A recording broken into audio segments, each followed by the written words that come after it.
Good evening. I'd like to call to order the Lakewood City Council study session in the city of Lakewood, Colorado on July 16th, 2018 in council chambers. Will the clerk please call the roll? Paul? Here. Johnson?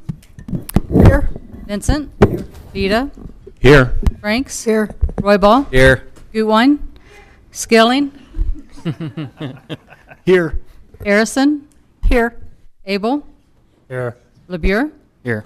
You have a quorum. Great. Thank you very much. Thank you to everybody coming out tonight.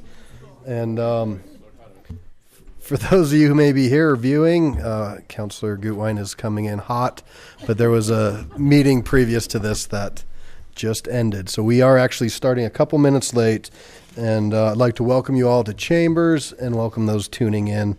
If you do have a phone, I'd ask that you please put it on silent. And this is a fun evening, a lot of great information, and we're going to move right into item 3, which is a presentation on Sustainability Plan Annual Report. I think I'm going to turn it over to Jonathan Wachtel, our Sustainability Manager. Good evening.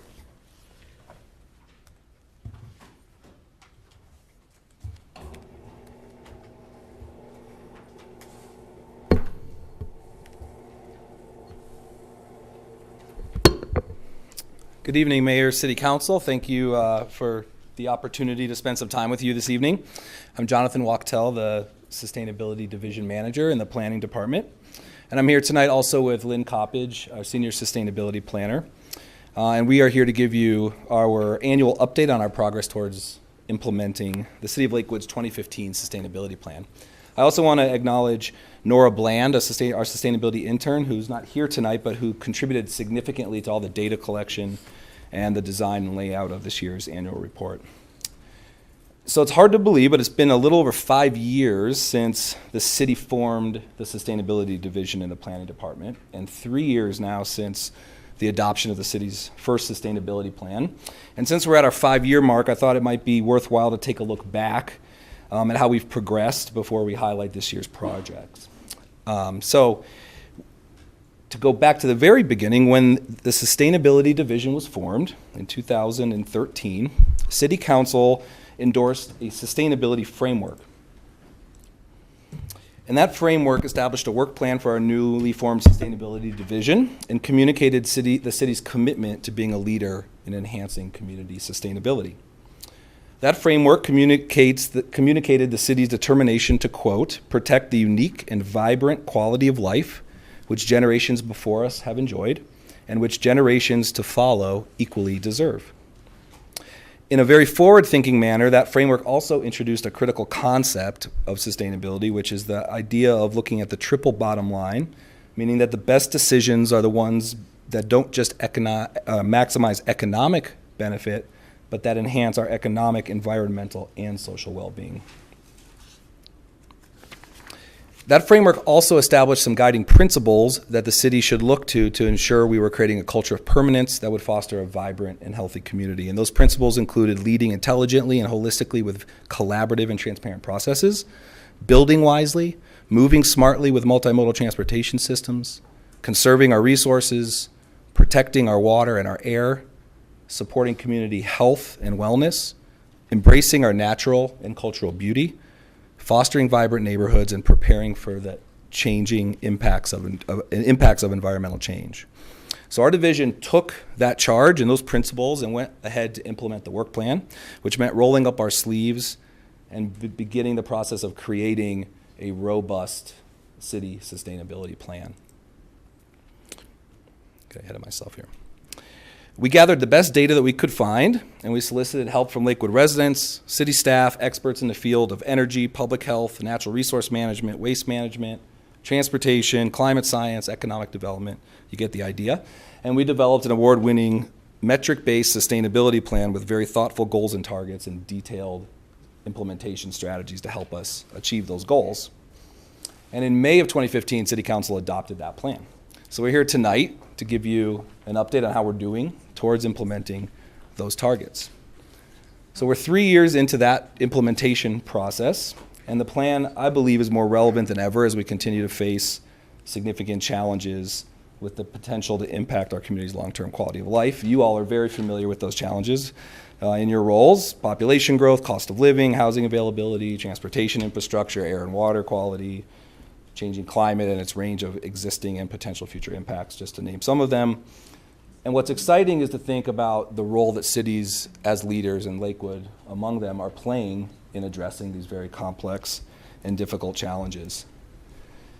In 2009, the Urban Sustainability Directors Network, which is a network of cities with dedicated sustainability offices, had just 55 member cities.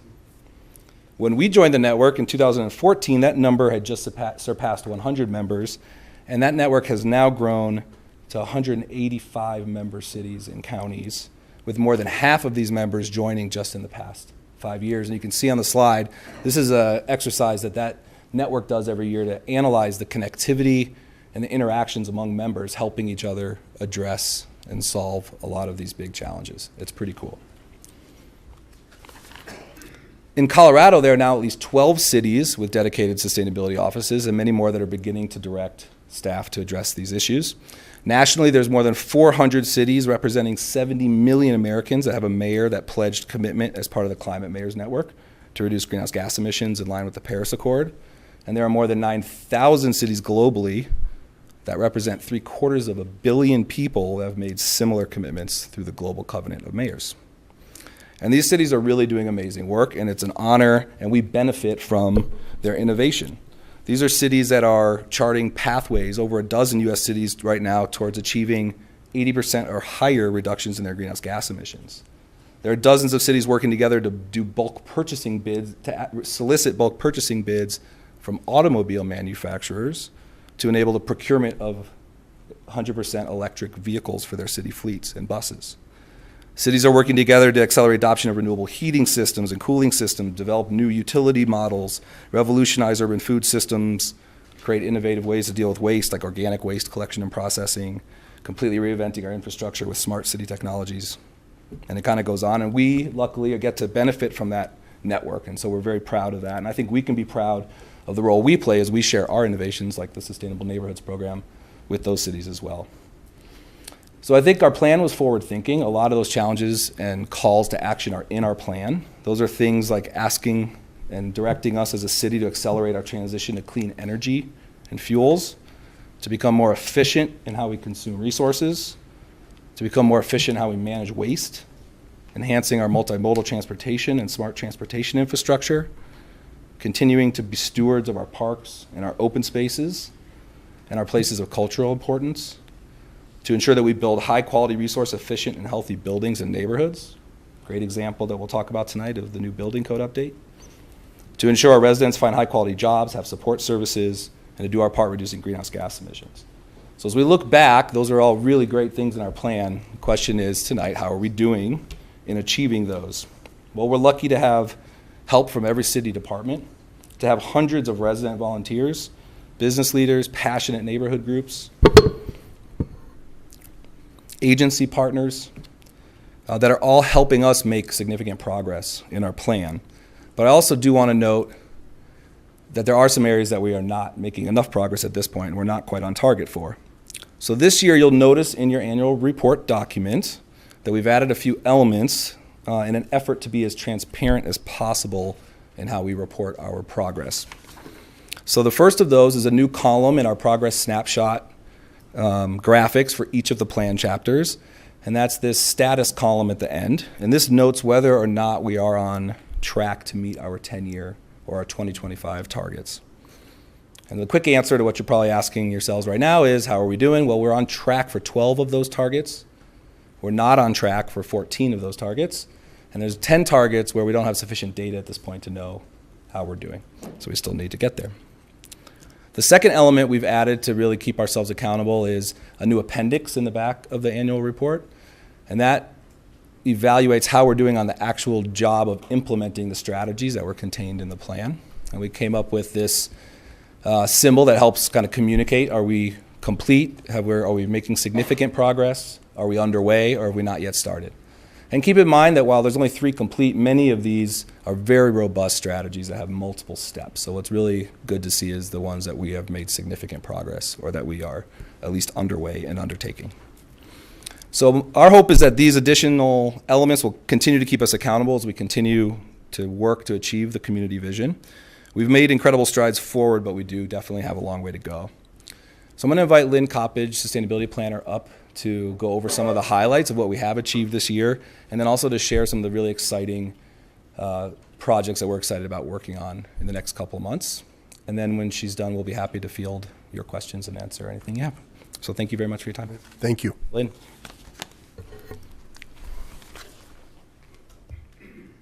Good evening, Lynn. Good evening. My name is Lynn Coppage. I'm a senior sustainability planner with the City of Lakewood, and tonight I'll be presenting a few highlights from this year's annual report, which features projects across Lakewood that are implementing our 63 implementation strategies and working towards those 35 targets. Just as a note, this report is not intended to be a comprehensive survey of every effort that's happening in Lakewood that's contributing towards sustainability, but rather representative of the efforts that actually are contributing towards our goals.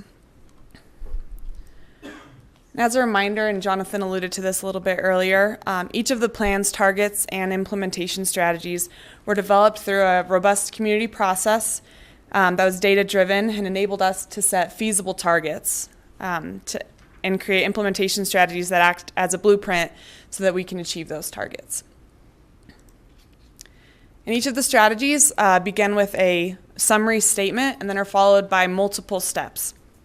The first 2 are research and assessments, and then education and outreach. These initial stages show us how far we can get with simple measures, and then they're followed by voluntary program participation steps, and then finally policy development. The structure is intended to use our resources wisely as possible and not to create new programs or policies unless they're really needed to achieve our goals. And you'll see this approach in action in several of our annual report stories tonight. As you know, the sustainability plan is organized into 7 chapters, and each of which are alluded to in the annual report document. But tonight, instead of going through the entire report, for sake of time, I'll just be sharing a few stories from this year that have moved us closer to our sustainability goals and demonstrate strategic planning, collaboration, and high impact. And we're happy to answer any of your questions on some of the other stories that are in the document at the end of this presentation. So we'll begin a little bit out of order with Chapter 5, which is Community Cohesion and Public Health, because community engagement really is the foundation of all of our efforts in sustainability. This chapter includes goals and strategies regarding community engagement, and as you can see, the quantity and quality has grown rapidly over the years. As of this year, over 12,000 residents have been engaged through the Sustainable Neighborhoods Program, completing 465 projects through 8 outstanding neighborhoods. And 59 members have joined the Lakewood Sustainability Cooperative, which is a network of community members who volunteer their time and expertise to sustainability efforts in Lakewood. And you can find which projects the SCOOP contributed to in the annual report document by looking for the little magnifying glass icon by those stories. The next highlight I'd like to share with you is the Building Code Update, which contributes to targets in 2 of the plan chapters, including achieving 45% of residential, commercial, and industrial energy from renewable sources, a 20% reduction in citywide building energy use intensity, and 60% construction and demolition diversion rate. And as you all know, this year, Lakewood updated its building code from the 2009 to the 2015 International Building Codes, which increases energy efficiency in new construction by an estimated 20%. The update was a result of more than a year-long process led by Public Works and involved many hours from the Board of Appeals and input from multiple city divisions and partner agencies. In addition to that 20% energy efficiency gain that came from the update, Lakewood also adopted local amendments that directly contribute to sustainability plan goals. In order to identify these amendments, staff began by scanning the sustainability plan to see which of our strategies relate to buildings and determine if the building code was the best tool for implementing those strategies. Additionally, we reviewed best practices in green building to identify opportunities that overlapped with those strategies and that fit well within Lakewood's current processes. And then after the initial review, staff secured free technical assistance through a Colorado Energy Office program and used this feedback to prioritize and refine the potential amendments based on impact to our sustainability goals, costs to the developer and homeowner, and city administration costs. We received input from a number of agencies, including Southwest Energy Efficiency Project, Denver Water, peer cities, electric vehicle businesses, solar organizations, and our very own community experts through the SCOOP. And then using all of this input, staff identified measures that will increase Lakewood's readiness for solar and electric vehicles, and that will help large construction and demolition projects manage their waste by recycling certain waste streams, and that will increase energy and water efficiency. We're looking forward next year to coming back and reporting on the impact that these amendments have had, and as well as continuing to identify ways to encourage sustainable development through the Lakewood Development Dialogue, which includes additional considerations around electric vehicles, solar, and more. And while the building code update improves our sustainability in new construction, it doesn't address Lakewood's existing building stock. However, there are many existing programs and guidance for those who wish to increase their property's resource efficiency from Lakewood and other partner agencies. And these resources range from energy consulting services for developers at no cost to online maps that residents can use to see their home's solar potential. So we've compiled these together in an online energy and water resource center available at lakewood.org/energy. Our next story is energy management in municipal facilities or city facilities, which relate directly to our targets of achieving 45% municipal energy from renewable sources and a 30% reduction in municipal energy, municipal building and facility energy use intensity. Last year, we let you know that Lakewood began an energy performance contract project with the Colorado Energy Office to finance energy improvements in 4 of our facilities. And throughout 2017 and 2018, staff from Community Resources and Sustainability finalized the project to finance improvements in these facilities, including HVAC control optimization, employee education, lighting retrofits, water conservation measures, and others. And you can see the significant impact on our resource use, our environmental impact, and cost savings from this effort. And while large retrofits make a significant impact, it's just as important to improve the way that we operate day to day. So this year, sustainability staff again partnered with Community Resources to implement a new software system that collects and tracks energy use data for our city facilities, which includes more than 200 meters that were previously being tracked and billed manually. So this new software not only helps us manage our energy use, but also provides us with information for us to procure more renewable energy for our city facilities.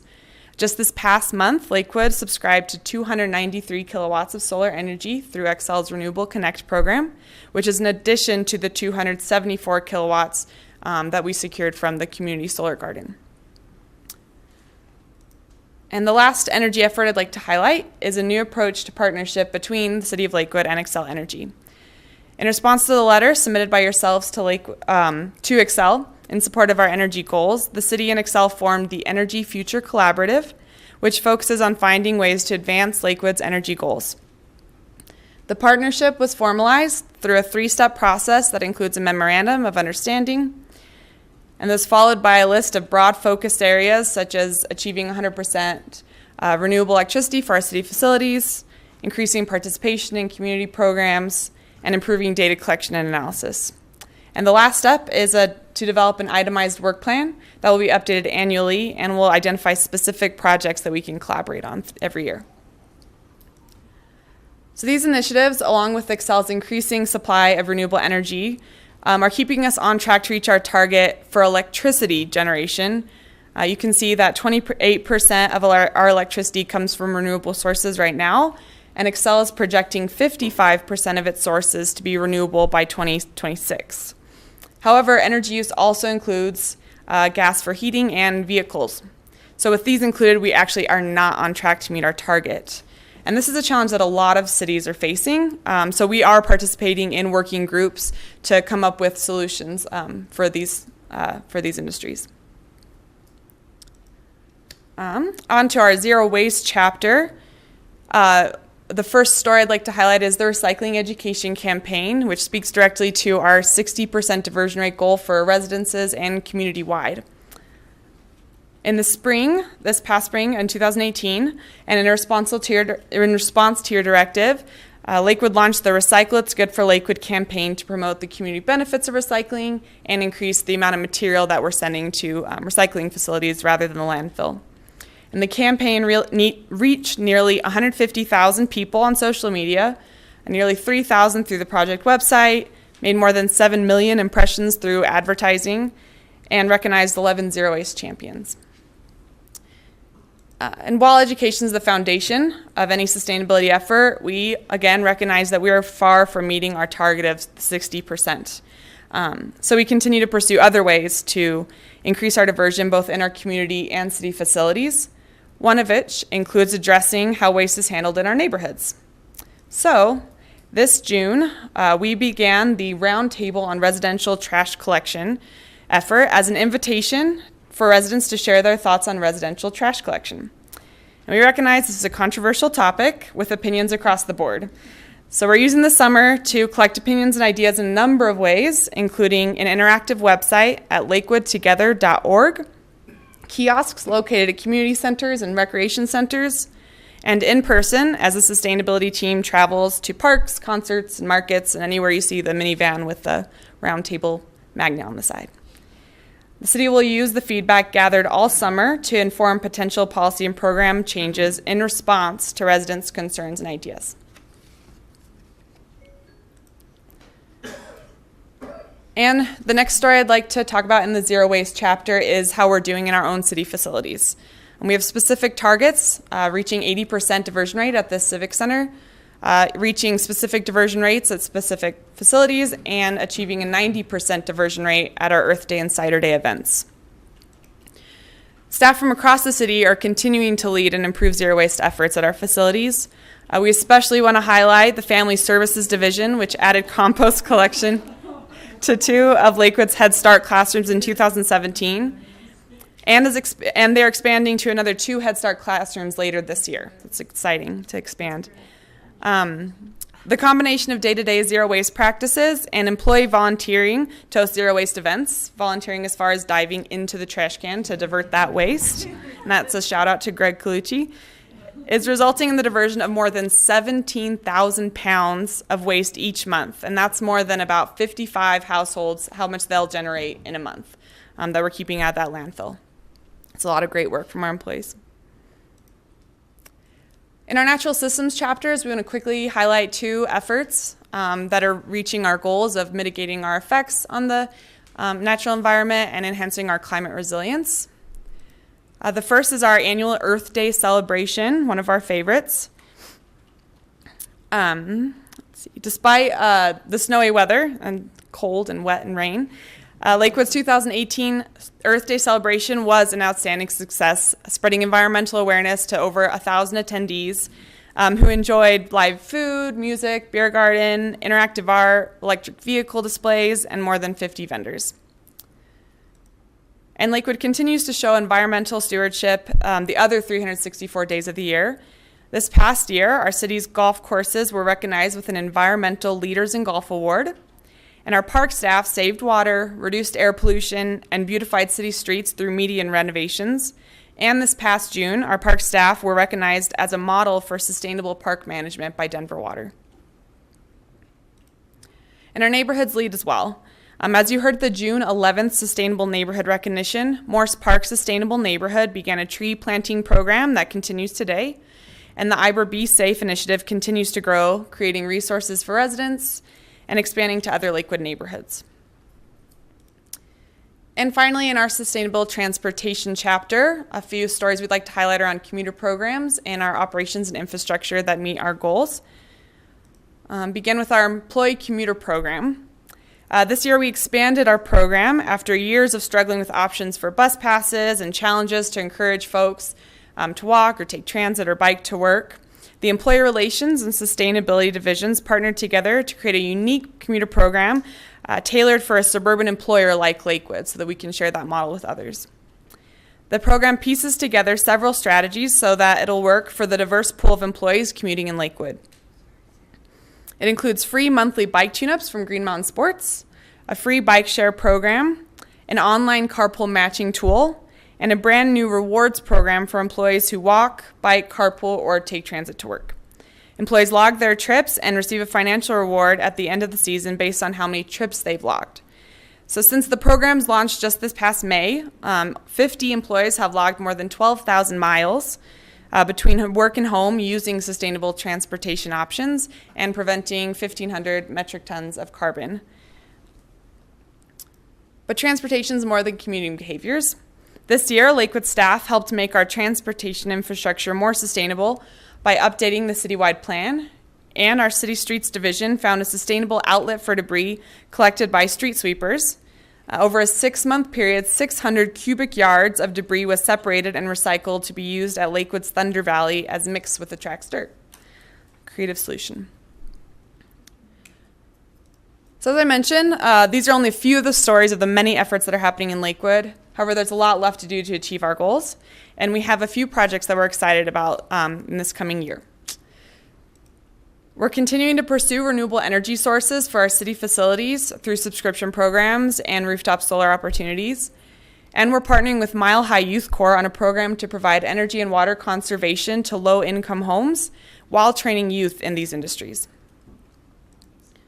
We're exploring ways to encourage sustainable development and community amenities through the Lakewood Development Dialogue, including consideration of an enhanced development menu that requires large developments to add community and sustainability enhancements to their sites, as well as electric vehicle parking requirements for the increasing demand of electric vehicle transportation in Lakewood.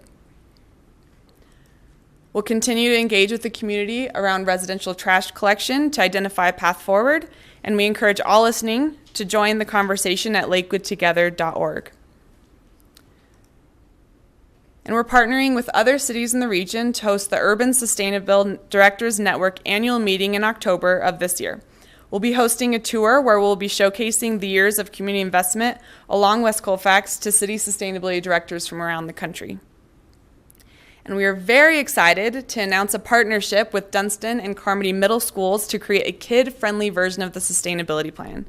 This fall, Dunston Middle School has dedicated an entire elective to this project in which the kids will dive into the plan and help us rewrite it to engage kids so that they can help us meet our goals and targets. So it's a pretty exciting partnership. And with that, we'd like to thank you again for providing us the time to update you on our sustainability efforts. We'd once again like to acknowledge all the efforts from staff in assembling this project and the efforts from the community and support from yourselves in helping Lakewood work towards its sustainability goals. We'll continue to track progress and encourage everyone to follow along by exploring our web pages and signing up for our newsletter at lakewood.org/sustainability. And with that, we'll take some questions. Great. Thank you.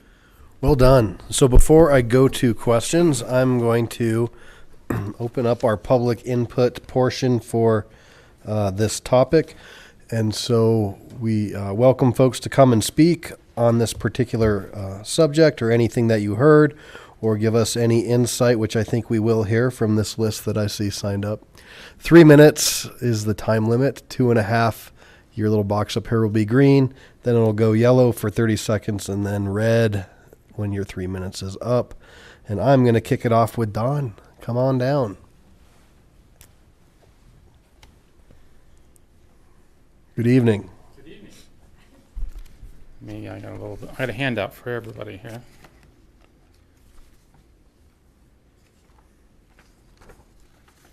I need that.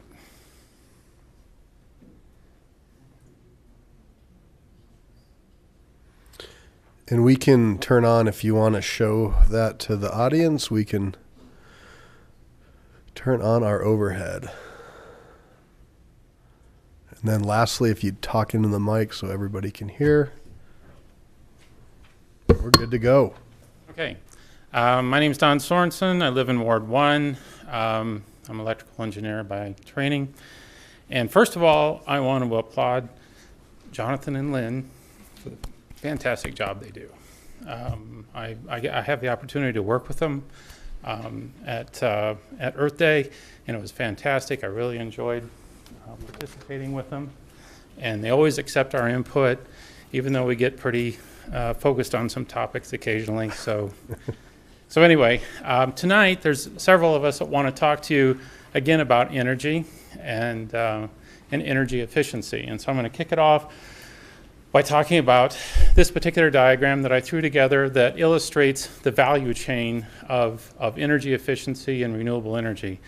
It kicks off in the upper left there with city policies, which some of those are beginning to be developed, and I'll mention those at the end here. And then the impact is energy efficiency programs in the community, which results in jobs that are both local and high quality.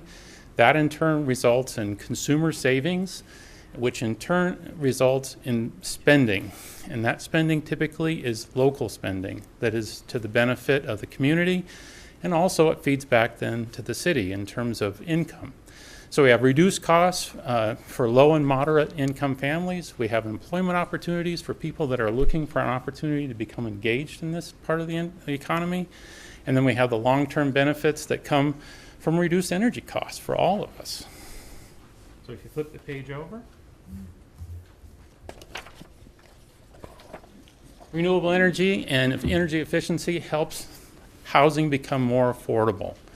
And this is a point that really struck me as something very interesting that came from the American Council for Energy Efficient Economy, and the fact that low-income folks, they spend up to 17% of their income on energy, right? And if you can drop that cost through energy efficiency measures or renewable energy, that money becomes available to stabilize their lives. It becomes available to reduce debt and create opportunity, going to school, so on and so forth. So it also frees up spending on other priorities they have in their lives. You know, it could come down for folks that it's either do I freeze next month or do I buy medicine, right? Or do I send my son to school, right? So these measures, energy efficiency and renewable energy initiatives, have a real impact to the quality of life in the community. So let's move on. The next thing it does is it creates opportunities through jobs. Another big data point that I thought was real important to bring up is $1 million invested in energy efficiency produces 20 jobs in the economy, right? And by corresponding point is that $1 million going to the utility results in about 10 jobs, right? So, and most of these jobs are going to be local. And that's the next point is that many of these jobs are labor-related jobs or craft-related jobs. And so as a result, they have a tendency to be here in neighboring communities. And for every $1 avoided in utility costs, you have about a 2.4x impact in terms of employment and wages in the community versus spending that money on utility bills. So it's a direct financial benefit. And then lastly, I guess my punchline, and maybe you've already heard it already, is it's time for Lakewood to step up to the next level on energy-related topics. And that would be, you know, more or expanded emphasis on the Lakewood on the XL MOU, which is fantastic, but we need to embrace it more, I believe. And then, you know, we talked with you guys a month or so back about the Lakewood Office for Renewable or for Resource Efficiency. This is the idea of supporting energy efficiency with community activities, and then community solar is something else we've been talking to the staff about, and as well as energy efficiency programs. So thank you. Thank you. Robert, come on down. Good evening. Thank you.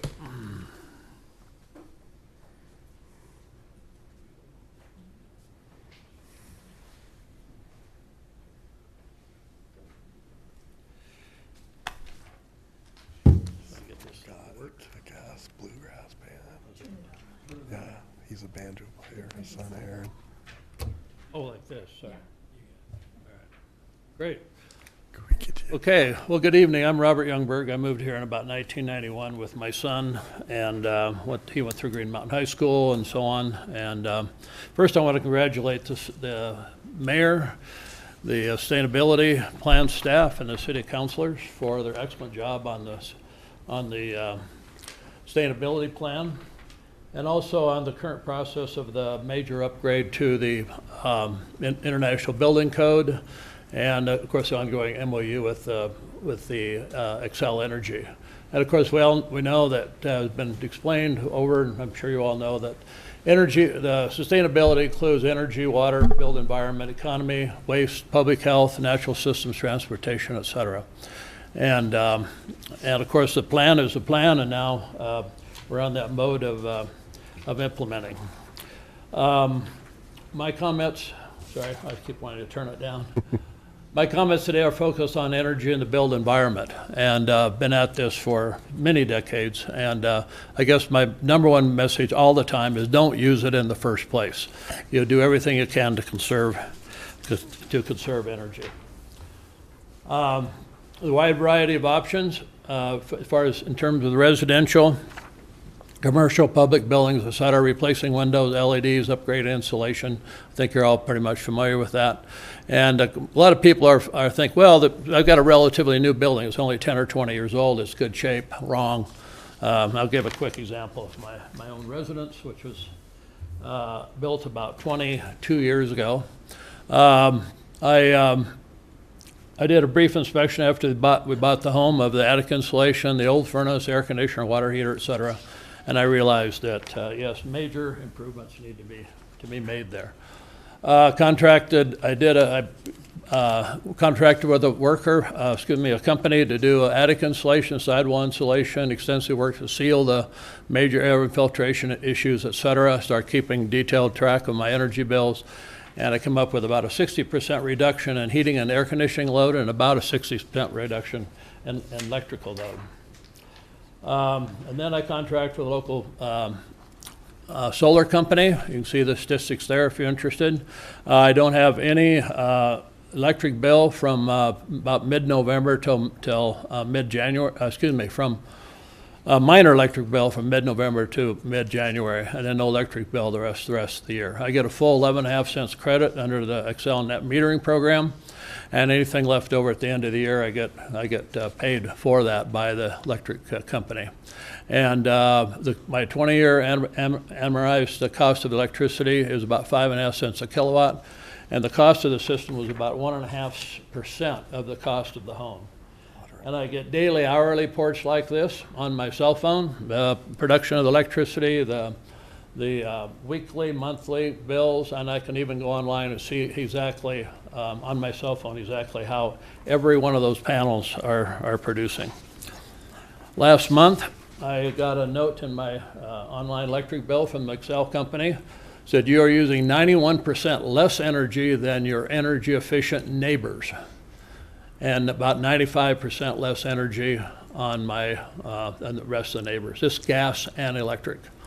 Okay, it's a very rewarding program.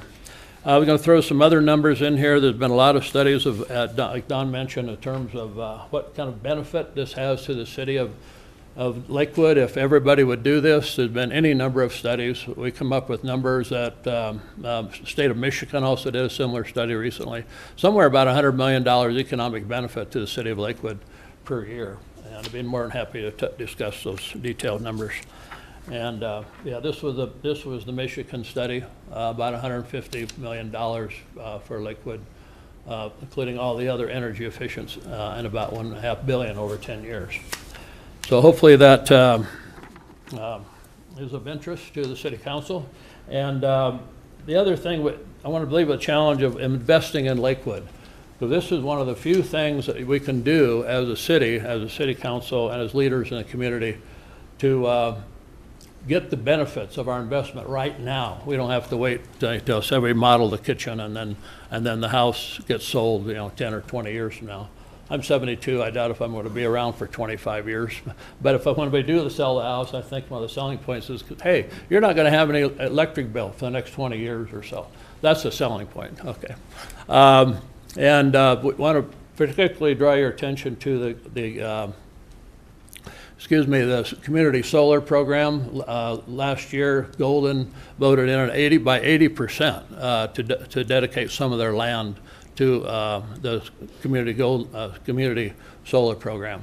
And since I know you have some new land over there at the tailor open space and maybe might consider, say, 10 or 15 acres to that. And of course, last and not least, there's also the Tabor funding, which you've heard plenty about, but perhaps there's some money there to support some of these investments in Lakewood. Great. Okay, thank you very much. Thank you. Appreciate it. Elizabeth.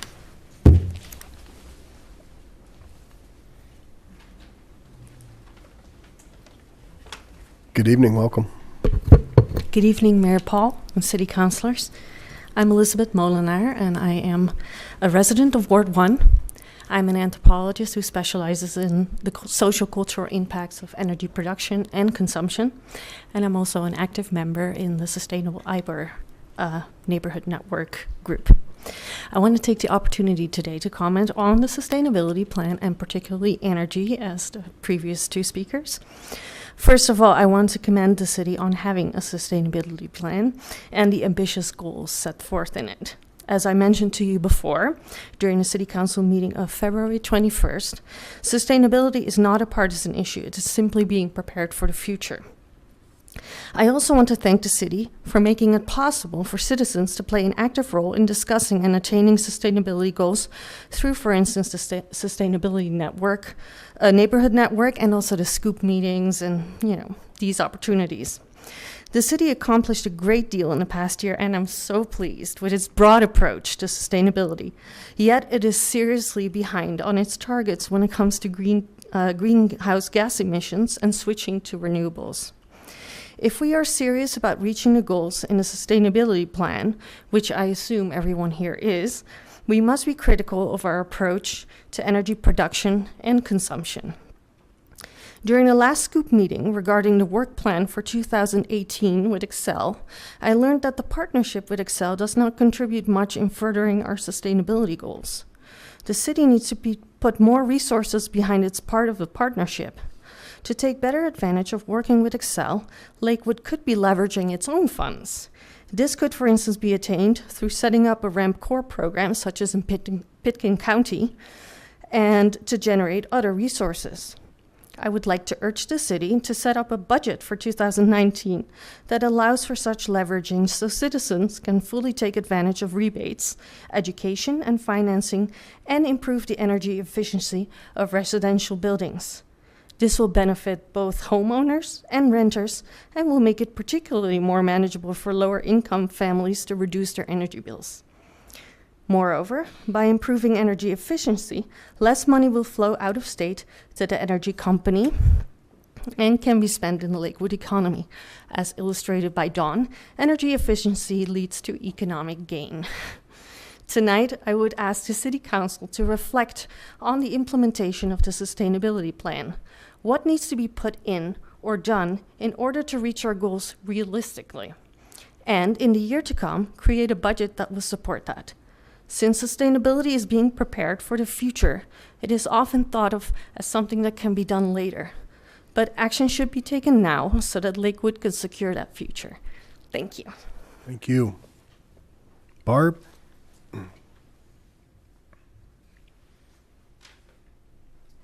Good evening. Welcome. Me too. I didn't eat dinner.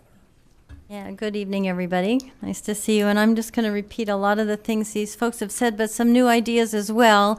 My name is Barb Millsbury, and I'm a structural engineer. My work was in the area of hydropower, and I live in Ward 4.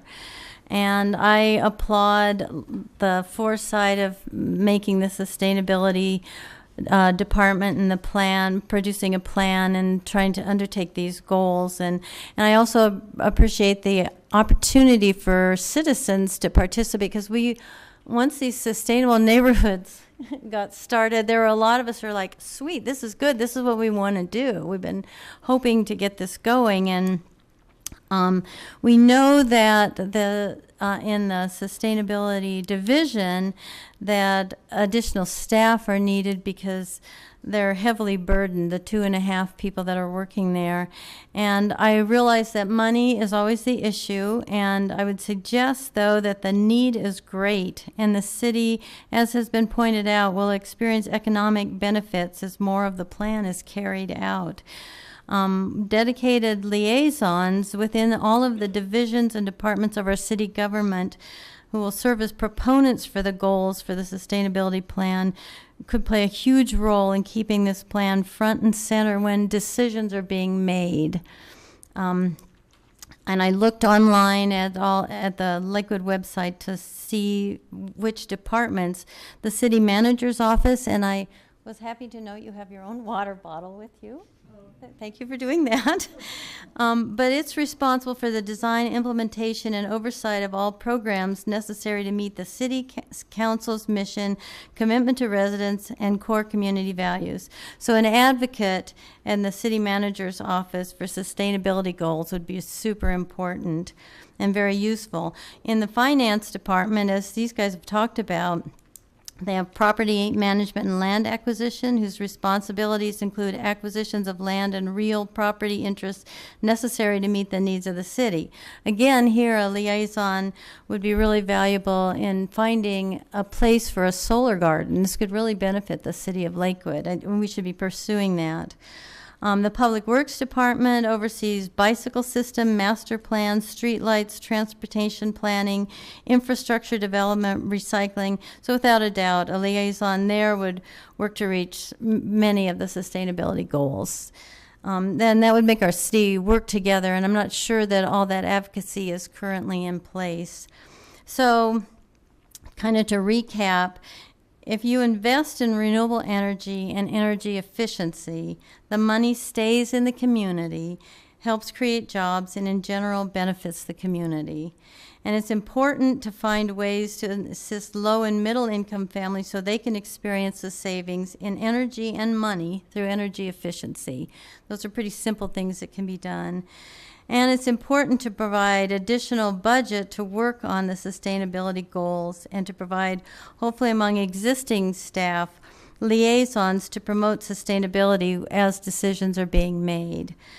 And finally, I'd just like to say, as Lakewood embraces the idea of moving ahead boldly to reach the goals of the sustainability plan, it can become the jewel of the Front Range, something that every city in the Front Range looks to for guidance. So thank you. Thank you. Preston. Good evening. Welcome to Lakewood. Mr. Mayor, members of the City Council, my name is Preston Gibson. It's a pleasure to be here. I'm with Xcel Energy. And we've developed, I think, a terrific partnership with your staff and with your City Council, headed towards more renewables added to our system, as well as energy efficiency. And we as a company, I don't know if you may not be aware, but we have been heading towards adding more and more renewables to our system for many years now. In fact, we're very close to 30% renewable. We have the largest wind farm under construction in the entire country on the eastern plains of Colorado. And once that's online, we'll be 41% renewable. In fact, as you look at the goals that you have on your sustainability plan of 45%, within the next few years, you're going to already be at 41% just by turning on the light switch. And then, as was mentioned earlier, we are moving towards our Colorado Energy Plan approval, hopefully with the Public Utilities Commission in the near term. We're in that plan, if it's approved as we think, and we look at the preferred plan that we have, we'll be taking off more than 600 megawatts of coal off our system, so taking off about 30 to 40% of the existing coal and adding renewables. So we expect to be up to about 55% renewable by 2026, as was mentioned by Len Coppage. So we are really quickly heading in that direction. And I remember about a year and a half ago, we were looking as a company, how can we actually do a better job in working with our cities? We did a survey, and it went beyond just simply providing, reasonably cost electricity, reliability, good service, and so on and so forth. Our cities wanted a greater opportunity to collaborate with us. And we developed our Energy Future Collaboration Partnership Program. Each of us area managers, there's 7 of us, I'm one of 7 in the state, picked a city that we thought would be a great city to work with because of what you have done, where you're headed as a city. I picked Lakewood. And since that time, you had the citizens, some of whom are here today, say, we want the city to have a greater collaboration with Xcel Energy. And then you sent us a letter saying, we really want that collaboration, and we're there. I have to tell you, we have that collaboration. We're working very closely with your staff. The next step is to develop a work plan with short-term and long-term goals, and we've already got our next meeting set on that. So I just want to thank you. I want to thank the staff for the collaboration. We're headed, I think, in lockstep towards using less energy, energy efficiency, more renewables, and greater collaboration. So we want to thank you for that. Right. Thank you. Anybody else? All right. Well, I'm going to go in. Before we go to council comments, let's start with questions. So if you have a couple questions to start so people can ask, that would be fantastic. So I'll start with Councilor Johnson. Thank you, Mayor. First, I'd like to compliment you on this document. It's brilliantly executed, has a lot of good information, Jonathan. Thank you. Also, I'd like to bring your attention, I gave all of you a copy here of the 10 countries with the largest reductions and increases in CO2 emissions. And the U.S. is actually leading that. We will be the only country to actually meet the Kyoto Protocol. And in 2017, we've had greater CO2 reductions. But when you look at this document that you've produced, we are actually a leader nationally that's making that happen. That's awesome news. This is not just a good document, it's a great document. I do have just a few questions. So,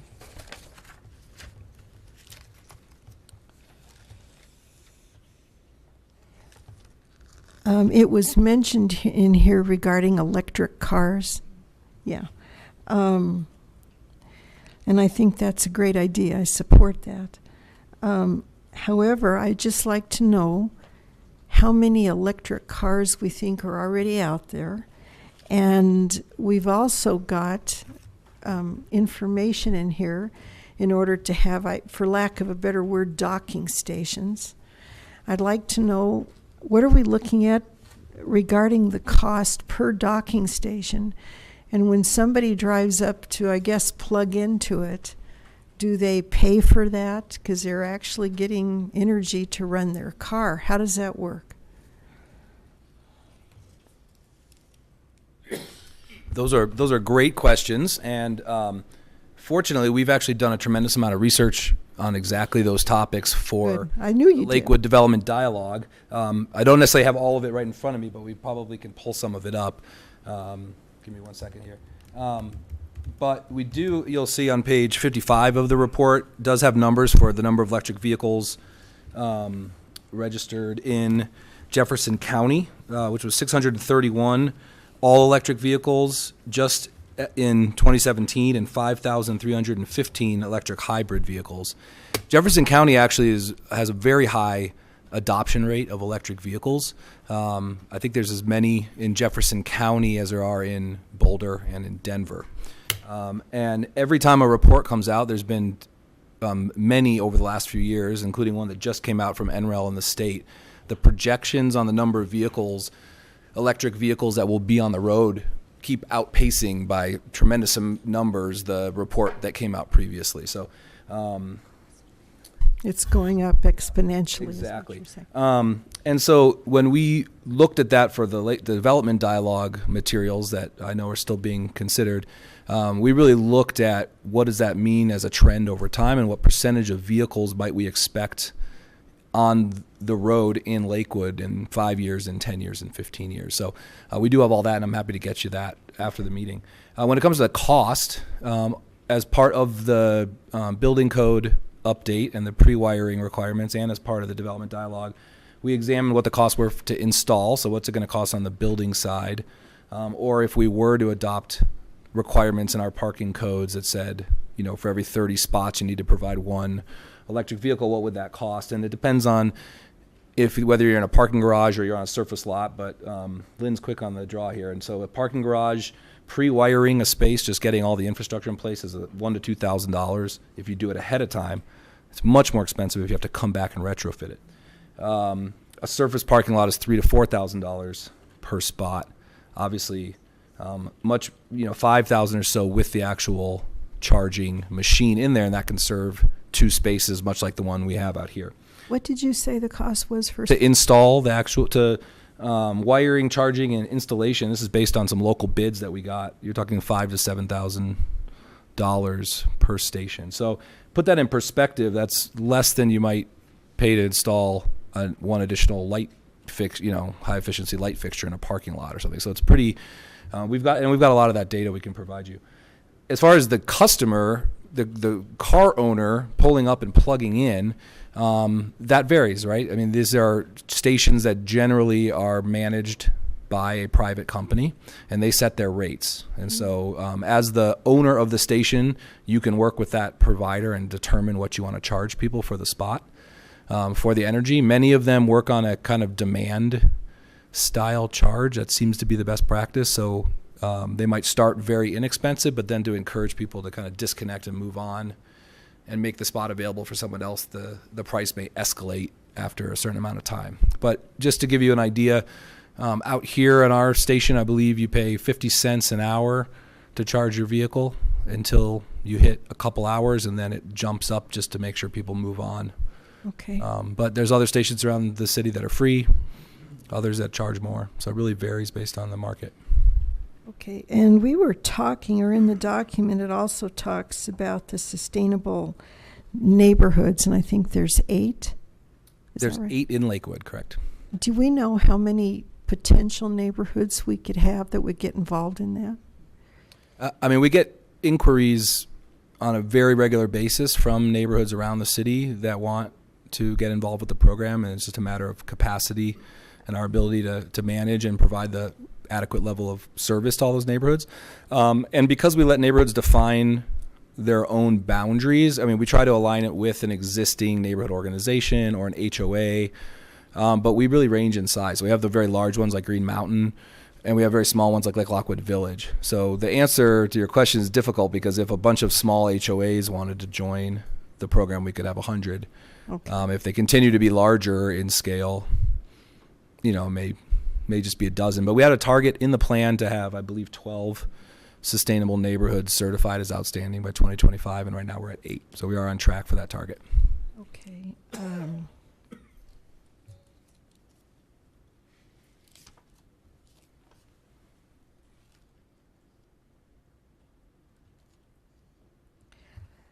On page 24, under sustainable economy, we have here to increase the number of households above living wage standard by 15%. How do you think the city can affect the living wage standard? What is our role, and how are we going to do that? That's a very tricky question to answer. There's probably a very long list of ways that we could potentially impact that. But to start, you have to kind of understand what the living wage standard is. And that's a metric that was developed to really not just look at median income, but how far your dollars will go in your specific community to meeting your basic needs as a household. And so it's a more complex and more accurate assessment on, can people afford to live in Lakewood? And so some of the strategies of the plan that relate to that have to do with providing opportunities for upward mobility, whether it's job training or workforce development.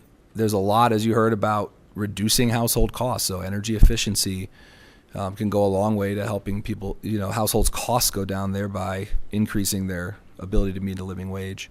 The cost of housing is probably, and transportation are probably the number 1 and number 2 ways to affect that number. So if we can ensure that there's housing that's affordable and that people can rely on alternative modes of less costly transportation, whatever that form that may be, that helps bring household costs down.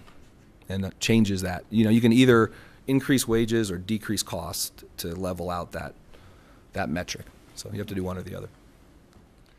Okay, and on page 33, under goals, you have promote social equity and provide strong support services. Could you please define social equity and what's Lakewood's role in achieving this? I mean, I think it's a similar answer in terms of our role to the previous question. It's a lot about providing the services needed by a certain group of your residents in your community. So it's a little bit about, are you providing the right types of services to help everyone have a chance to achieve the quality of life that we would hope a resident in Lakewood has. So looking through that equity lens is about helping people have the opportunity to have their fair shot at achieving quality of life in Lakewood, and do we have those programs in place to help facilitate that? Okay. So it comes back to a lot of those public programs to help empower households. Let's see here. On page 41, you were talking about different waterways and to ensure that all waters within Lakewood meet or exceed the Colorado Department of Public Health. And then in another place in the document, we've got where Bear Creek, you've cited that. Do we have any waterways that we are struggling with as far as the quality of water? It looks like Bear Creek's doing okay, but if I've got it right. Yeah, I believe we have one waterway that doesn't meet the standard from the state, and I believe it is in Bear Creek, but it's the lower Bear Creek watershed. And we anticipated you might ask this question, so we reached out to Alan Searcy in Public Works. So it's Bear Creek then. I've got it backwards. So, but let me verify. Do you want to? Okay.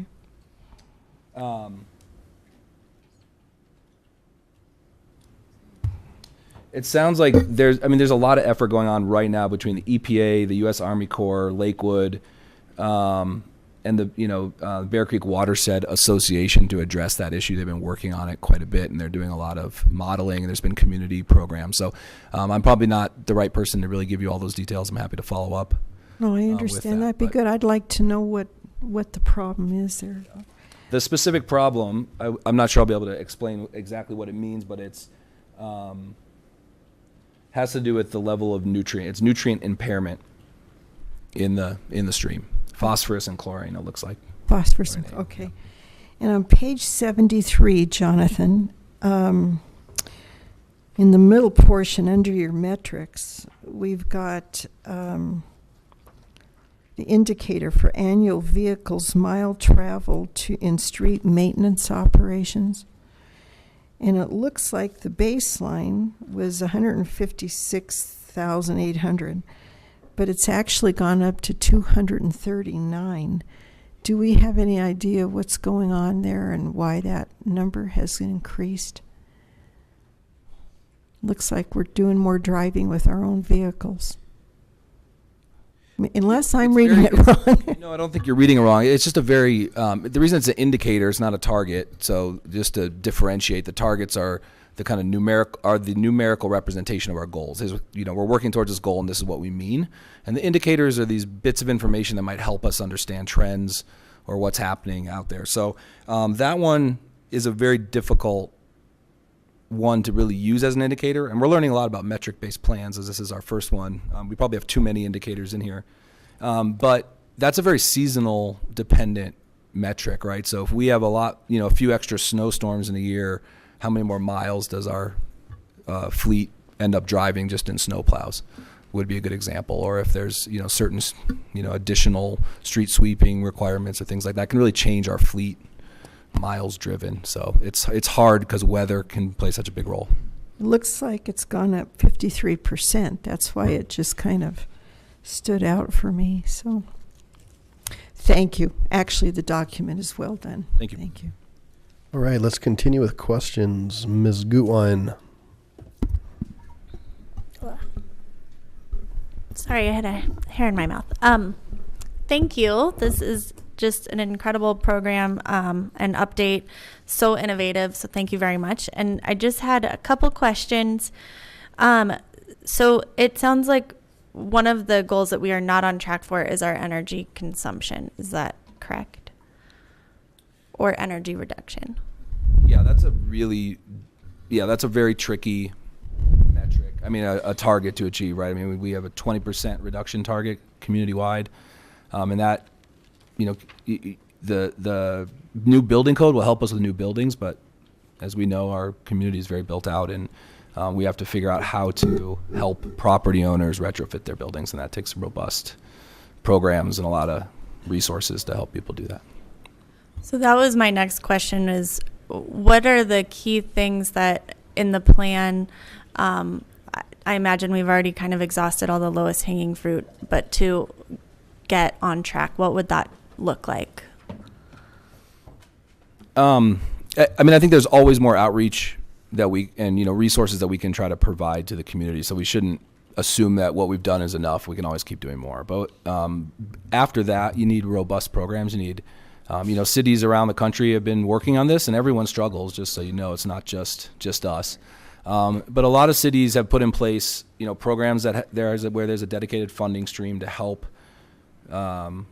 get people out in the community. The partnership we're launching with Mile High Youth Corps is going to help us have some contact with low-income households. I think the grant that they've got that we'll be partnering with is to at least hit 300 low-income residents to do low-flow toilet replacements and to introduce opportunities for energy audits and retrofits. But energy advisors that can go to a home and coach residents through all the steps they should take, because really depending on your home and your financial situation, all your opportunities kind of start to vary, right? And the type of house and it's exposed, is it appropriate for renewables? Is it really an energy efficiency step you need to take? When was it built? What are those measures going to cost? What rebates are you eligible for? It starts to get complicated. So a lot of cities have created programs where there's coaches that can really come and help with provide one-on-one opportunities. In addition, a lot of cities have created funding mechanisms, partnerships with local institutions where they can get low interest loan, set up. City of Milwaukee has a program where they've paid down the risk using kind of a revolving fund from the city. So that helps lower interest rates for the bank so they can offer lower interest loans to residents.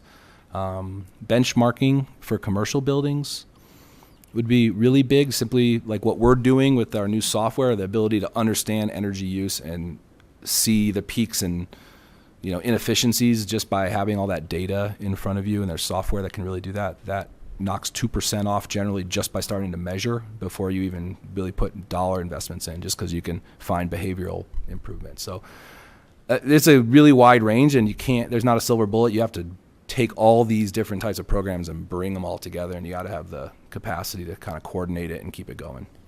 Great. Yeah. Thank you. So that's great to hear, because I think that's kind of the core of one of the questions that we just passed forward to. Has it officially changed from ACIC, the name, to the to the ACIC?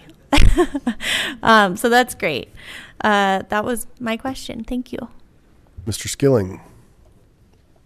You mentioned affordable housing and transportation. So what are the solutions to those two things? Actually, I had, there was mentioned in the slides, there was 4 facilities that were combining for a savings of $131,000 per year. You recall that slide? How many more facilities are eligible outside of those, in addition to those 4? 10, 100, how many? Just a point of clarification, there's 4 primary facilities, but actually I think that data includes 7 total that are getting some retrofit through that performance contract. I think there's a lot more. I mean, obviously, part of the motivation to get everything digitized is now we're going to be able to go back and, I mean, we've been live with that software now for about a month and a half, so or 2 months maybe. So we had them input data back 5 years. And so it's on us now to go back and analyze all of our facilities and say, look at the energy use per square foot here, what's going on and where are our opportunities. So in truth, there's probably dozens out there. The question is, what are those measures? What's the return on the investment? Is it worthwhile to take big steps? Is it a renewable energy system that would best benefit it? With commercial buildings, what you're really dealing with oftentimes is a rate charge that has to do with when you created peak demand. So a lot of times if you can just, maybe not turn on all the air units, the whole HVAC system all at once in the morning, you might actually reduce your costs. And so there's just a lot of behavior and building management and pieces that go into this. So we have to do some detailed assessments to figure out which buildings should come next. So. Okay.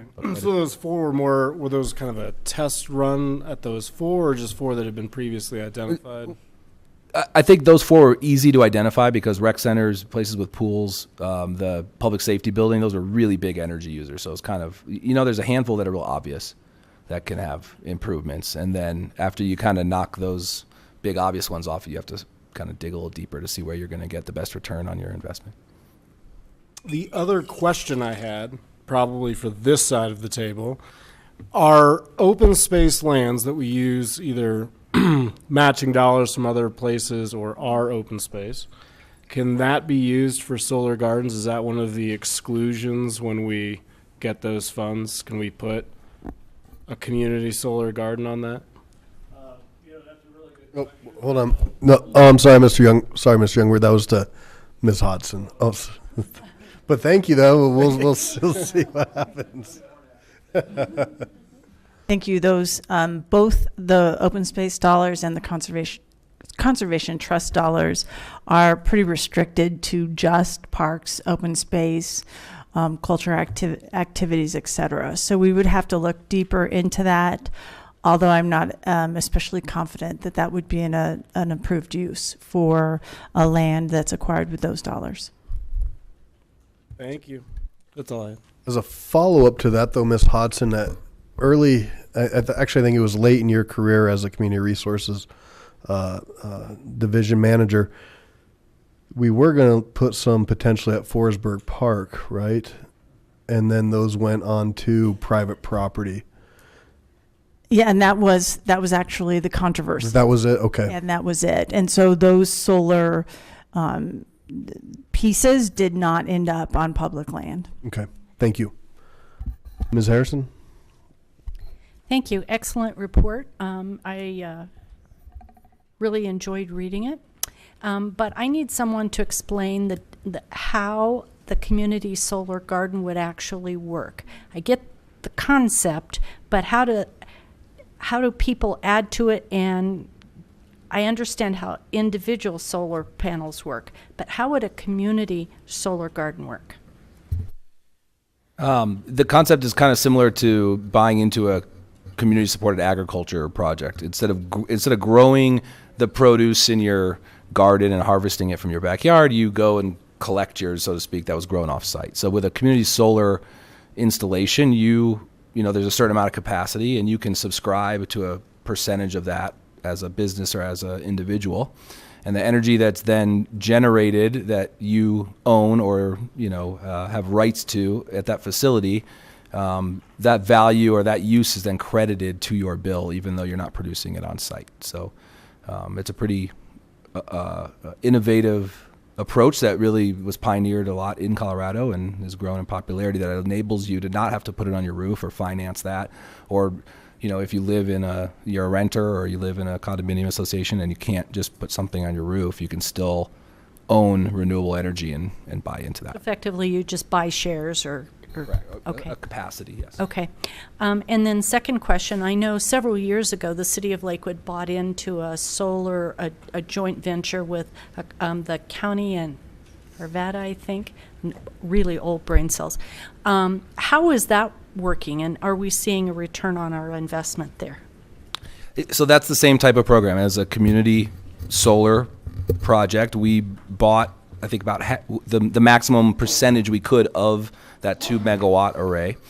And I think it was 2 megawatt array. And so each month we get credited a certain amount back onto our bills. And we can kind of assign where it goes. So it gets kind of tricky in terms of where do you want to credit it, because you want to use all of it possible. We are going to recoup our investment. I'd have to go back and get you numbers on exactly, are we on exact pace, but I think it looks pretty good. So, yeah. Ms. Franks. Thanks, Mayor Paul. I had a question about, we've There's been a lot in the news lately about China buying less recycling material and requiring a higher grade of purity. And I'm wondering about our Quail Street recycling facility. Do we see a lot of the, quote, wish recycling, which I call that, even my husband, I'm like, yeah, that's not, I have to fish it back out and put it in the trash can because it's not meant to go in there.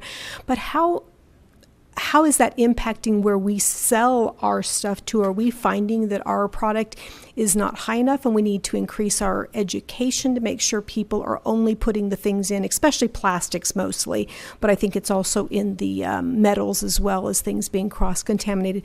Is that a problem for us in selling the product that we gather at Quail? That's a really good question. That's a big issue just across the board for recycling right now. I don't know specific answers. I'll have to check with Pat Matthews and the team that manages that site if they've heard anything. I think a lot in Colorado so far is we're kind of holding our breath that, recycling entities haven't made significant changes yet. I think they're kind of holding on to the product or finding other ways to move it. While I know that a few years ago when we stopped doing the commingled single stream recycling there and separating things out because that was more cost effective and we were trying to figure out how to reduce our operating costs, that's probably playing into our advantage now because we do already ask people to separate some of those materials out. So that's going to help us have a cleaner stream, at least for those specific materials that we ask to be separated. But I haven't heard of anything at this point, but I can follow up. Yeah. Mr. Abel. Thank you. It is a good report. The only thing that seems to not have the depth that I'd like to see is our local food assets. Or what are we doing to increase the availability of local food on our tables?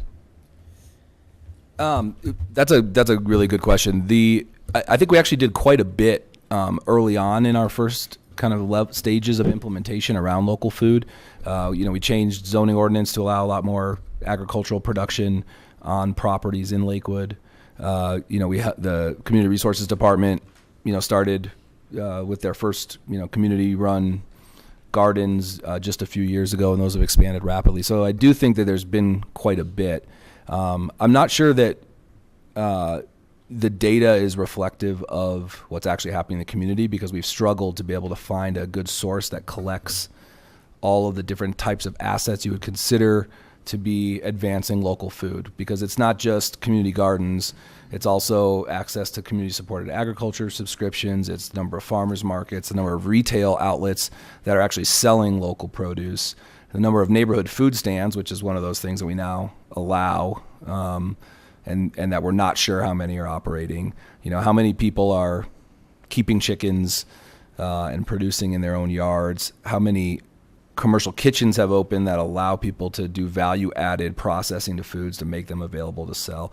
It's really hard. How many of our neighborhoods are doing workshops on canning and raising your own food? I mean, there's just so many pieces to that local food asset that we aren't doing a very good job being able to find data. So, we have 4 community farms and 8 supported community agriculture sites.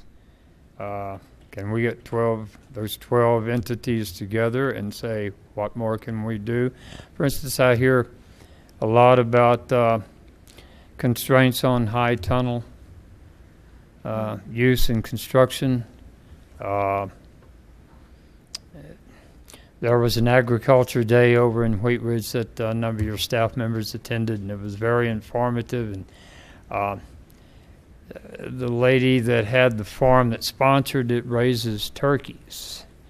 She has to sell the turkeys along with an instructional session on how to make said turkeys ready for the table, since she cannot make them table ready when she sells them.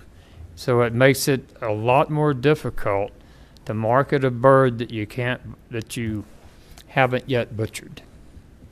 Selling a live turkey is not most people's idea of starting your Thanksgiving meal preparation. So there are a number of impediments like that I think these folks would be well-versed to give us instruction on. And perhaps we could have that conversation. And I didn't mean to imply that we thought we were done. And Oh, no, I didn't get that.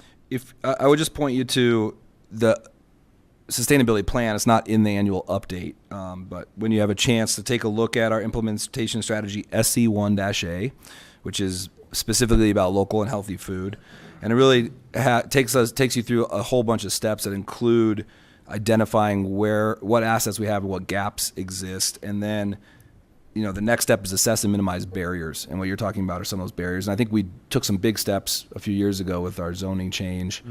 But there's obviously potentially more we need to look at. We've heard of hoop houses too. But take a look at that strategy because it keeps going from there. And I think it would address a lot of what you're suggesting. Okay, great.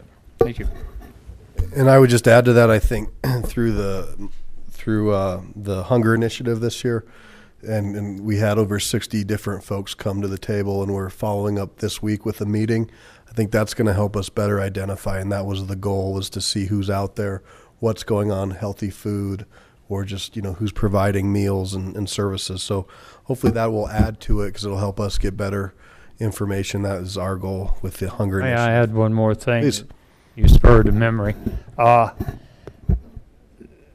Some cities are encouraging vegetable trucks to roam the neighborhood selling from the back of the pickup like they did when I was a kid. I think that is the sort of thing we could look at and add to the conversation again. How about a vegetable bike? A vegetable Argo bike bike would be really good. And I would think the vegetable pickup would be either solar powered or an electric vehicle, or maybe a manure powered vehicle. Thank you. Councilor Skilling said, would that be a single hauler or it's a good one. Ms. Vincent. Thank you. This goes along with the recycling. I think that Lakewood does an incredible job with things at the Heritage Center, and you recycle everything. Is there any thought or I would like to offer for consideration perhaps that there's a lot of large festivals, et cetera, that take place either in Lakewood proper or that have a lot of Lakewood citizens input, such as things at the fairgrounds. Has there been any thought about incorporating those persons for the recycling, which I think would probably increase the recyclables? So we actually do get a lot of inquiries or questions from partner organizations or just other people in Lakewood that are asking for a little bit of guidance. And so we've developed a toolkit that always, is welcome. We're welcome recommendations for improvement that we share with others. An example recently is the Department of Revenue, I believe. Their employee kind of green team asked for a little bit of help making their food truck day go zero waste, and so we lent them some bins. And so when it's appropriate and we have a little bit of extra kind of capacity or relationship there, we do share stories with that. It just is and I think it's lakewood.org/recycling. You can probably get to that zero waste toolkit. Okay, eventually. great. Thank you. Could you share that with Taste of the West next year? Definitely. Thank you. And there's a group working very hard at Alameda Gateway, helping to make Festival Italiano go down that route. And that's a huge event, and they're looking for volunteers. So I'll just plug that for them, that if anyone's interested, reach out. Mm-hmm. I don't know. You might. You never know. Mr. LeBear. I just want to say I appreciate the report. This is a really important topic to me, so... But I was just curious if there will be a point in time in which your office is suggesting to us new policies or laws or ordinances or ideas, suggestions that will help us reach some of these goals quicker, as far, like, for example, increasing the recycling conversion rate, increasing the amount of LED bulbs we're getting in street lights, things like that. I think our approach has always been to start with the voluntary measures and the outreach as much as possible. But you do reach a threshold where that's not going to necessarily get us to these goals. So I think at that point, obviously, there's a lot of examples from other communities of policies or programs they put in place that can help us get there. And it's kind of a matter of, do we want to have that discussion, and are we open to considering new policies? I mean, I think the building code's a good example. The development dialogue certainly has opportunity to, create requirements that ensure new development, help advance our goals a little bit better than current projects do.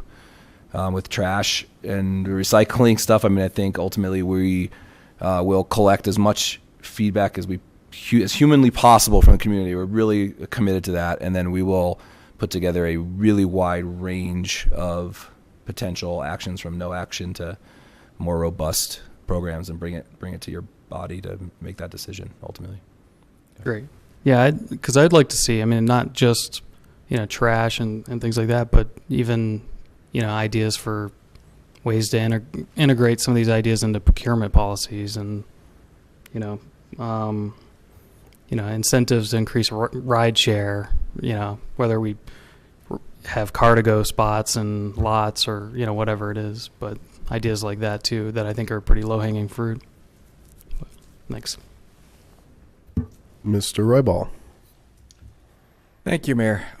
Fantastic report. I just have a couple quick questions for you. They're going to linger on a little bit here, but just a quick question to bring you back on facilities, buildings, and let's say, for example, we have a lot of building in Lakewood right now, so we're going to have a lot of construction debris like concrete, asphalt. We have a lot more vehicles coming in, so we do have like tires that need to be recycled. What I did notice was that around the Metroplex area here, we do have companies that actually specifically recycle those specific items.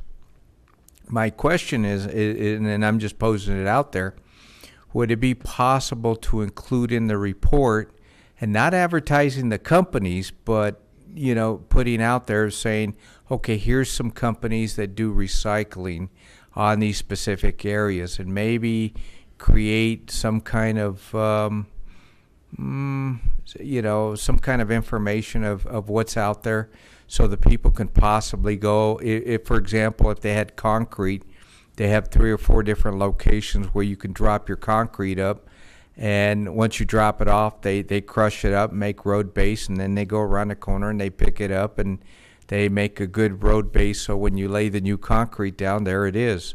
Same thing with asphalt or tires. We have companies here. We have a company here in Lakewood, just a little bit north of Ward 3 here.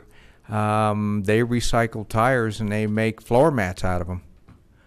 Stepping mats and stuff like that. So there's all kinds of different recycling companies, but I would just say, for your consideration, wouldn't it be nice to at least put something out there that we have recycling companies that this is what they do?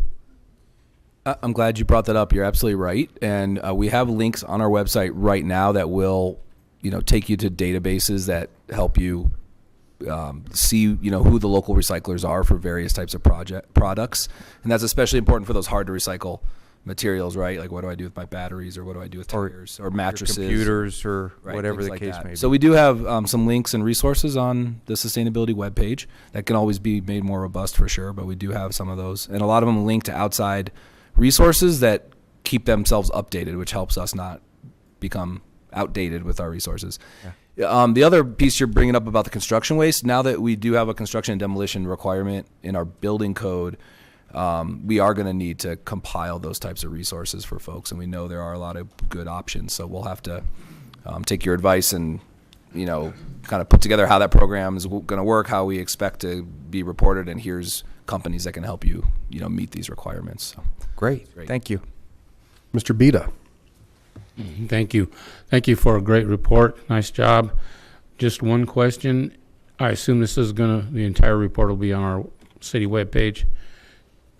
Refresh me, where can people find it? You can go to lakewood.org/sustainability plan, and you'll see a link to the full sustainability plan and each annual report, including the new one and the last two years as well. Okay, thank you. Mr. Skilling. Are we starting the comment round? Questions still? Okay. All right.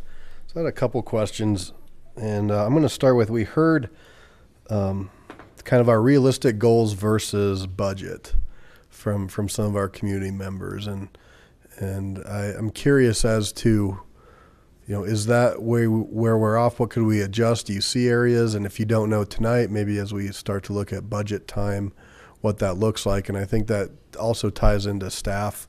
And if staff is an issue, then potentially a conversation amongst this body or a recommendation, I think might be welcomed.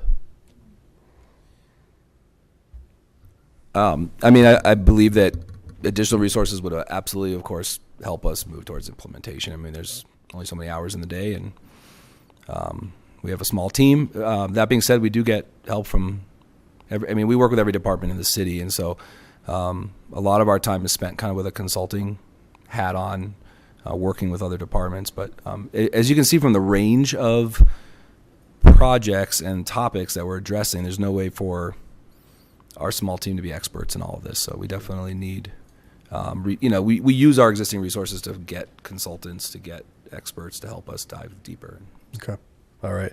I know that was probably kind of awkward for you, but I think it's more for the body to really examine as we go down the road, especially start looking at budget time. If that is a realistic issue, then something that this body can have a conversation about.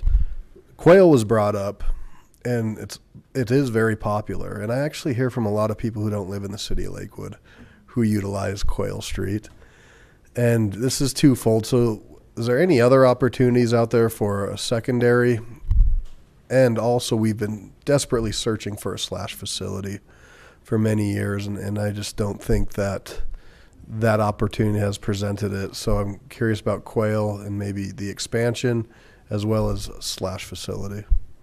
To the best of my knowledge, we're still struggling to find those sites, but I think I'd have to reach out to Public Works and to Jay Hutchison to be able to give you an adequate answer on that process for the slash facility and for Quail Street. I mean, I think they both come down to finding land and sites that are appropriate. So. Yeah. It's been quite a struggle, so I'm sure if one pops up, we will find out about it. And then as we look at water, I was surprised. I was looking at Denver Water, which supplies most of Lakewood, and their usage and how much their usage has actually decreased through their conservation measures, which has been reflective in Lakewood as well. When we look at expansion and development and development dialogue, do we have the opportunity to engage in gray water type reuse, or is that really dependent upon Denver? There's been gray water enabling legislation at the state level, but then what happens is each jurisdiction, not positive that's county or city, needs to create its own requirements. So I think there is an opportunity, but we don't have the policies or the systems in place at this point to really enable it.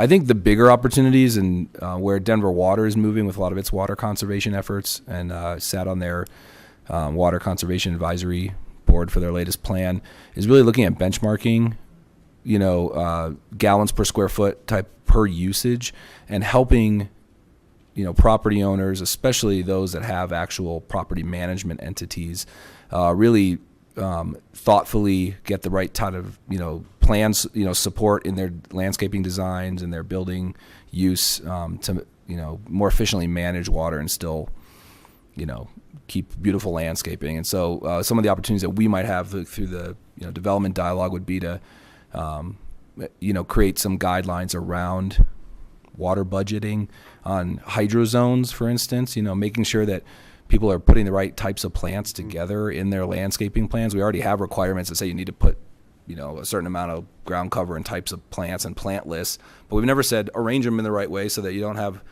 20 plants that only need a little water, and then you put that one wrong plant in there that needs a ton, and now you're watering all of those with too much water. So there's a lot of really common sense things that come down to design, and design things are a little bit of money up front, and then don't take a lot of cost long term. So it's really just being forward thinking. So we have good opportunities. Okay. Any other questions? All right. So we'll go to comments, and I just want to thank you, of course, for all your work. You and your small team, you do wonderful things. You're all over the place. And you're recognized throughout the metro area in the state of Colorado for what you do in your Sustainable Neighborhoods program. So it's really cool. It's a great honor. I want to thank our folks who came out, who continue to push us. And it can be challenging. In fact, today, Mayor Hancock, in his State of the City, pledged 100% renewable, which that's a great pledge. And we get a lot of push from the city to say we're going to do that, but we need our partner in Xcel. And so I appreciate Xcel coming to the table and saying we're going to work. And it's never as fast as some would like, but I think the fact that a partnership has been established, we're going to continue to go down that path. And we're going to find success. So keep at it, stay on us, be active, and I'm pretty sure you will do all of the above. So I'm not too worried about that.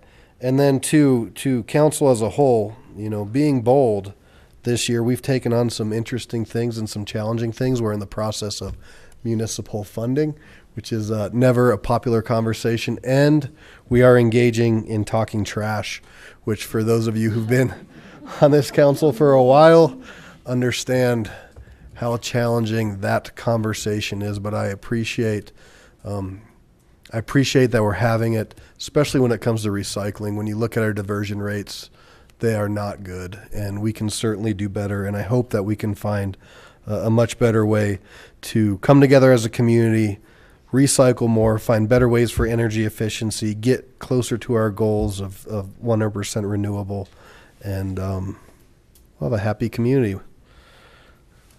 Ms. Gutwein.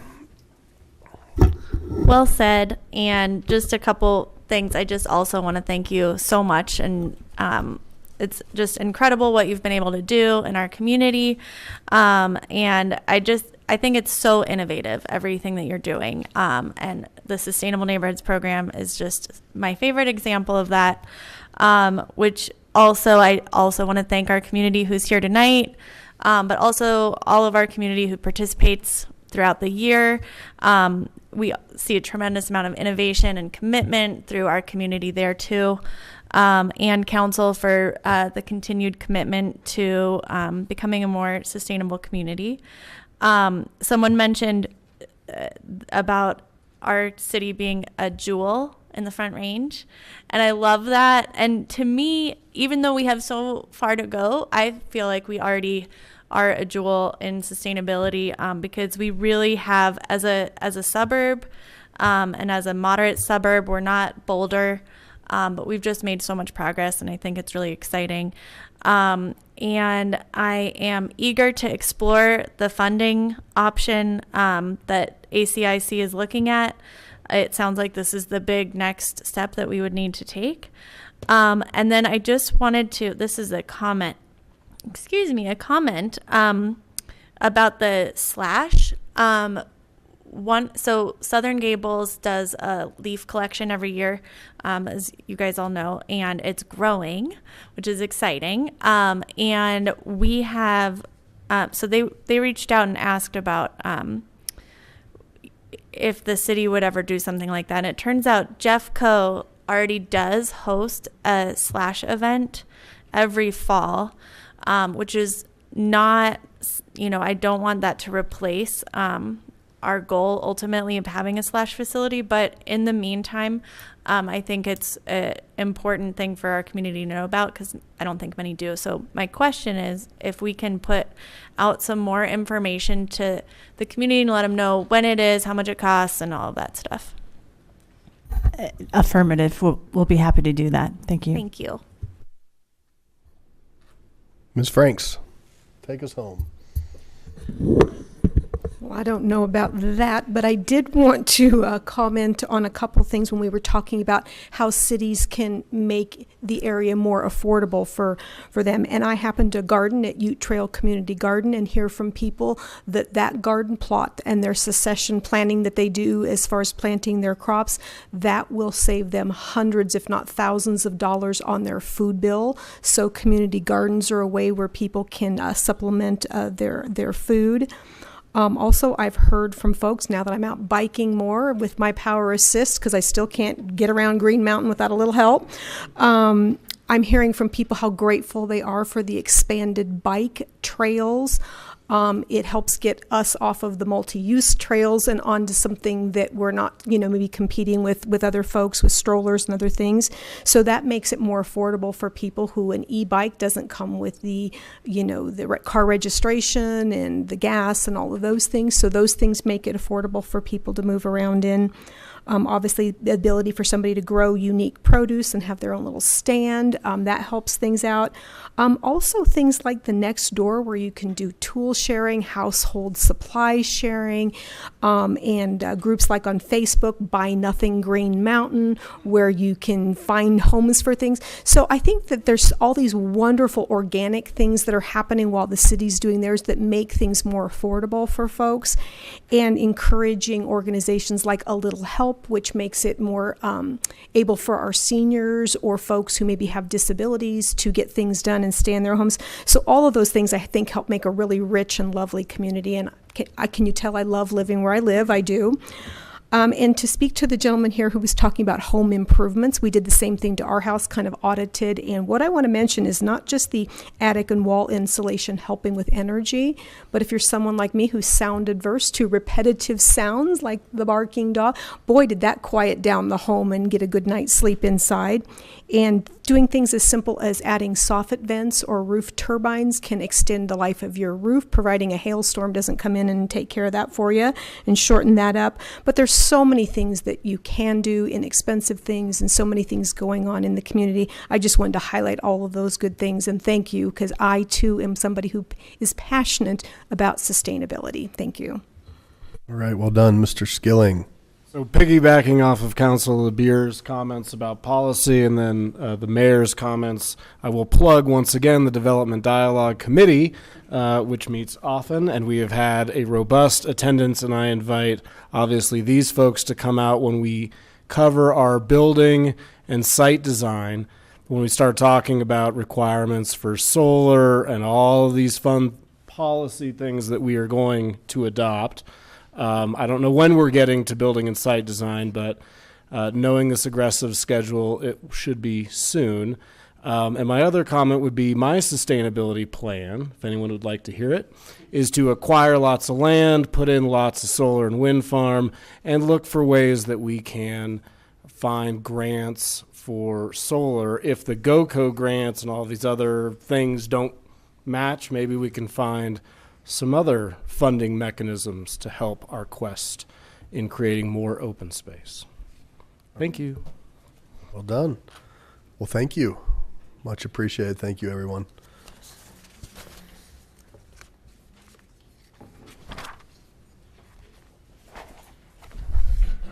All right, so our next item is defining half terms for council members.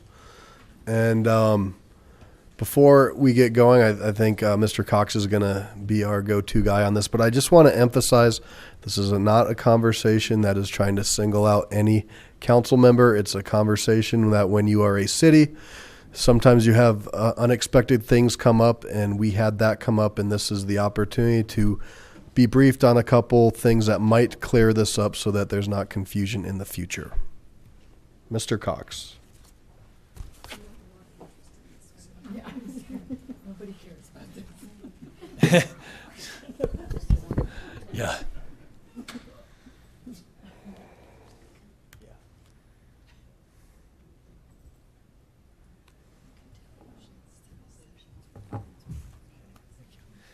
Good evening. Thank you, everybody, Mayor Paul and council members. My first thought was I have to talk to my agent about being billed after the Popular Kids in the sustainability program.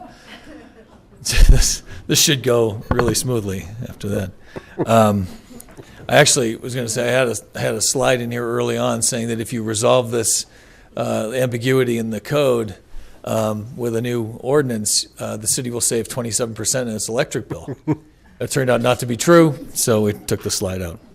But this is good for the city too, I think. So this is a topic that we covered a little over a year ago, and that didn't turn out to be ideal timing, and council decided wisely not to make a decision at that time.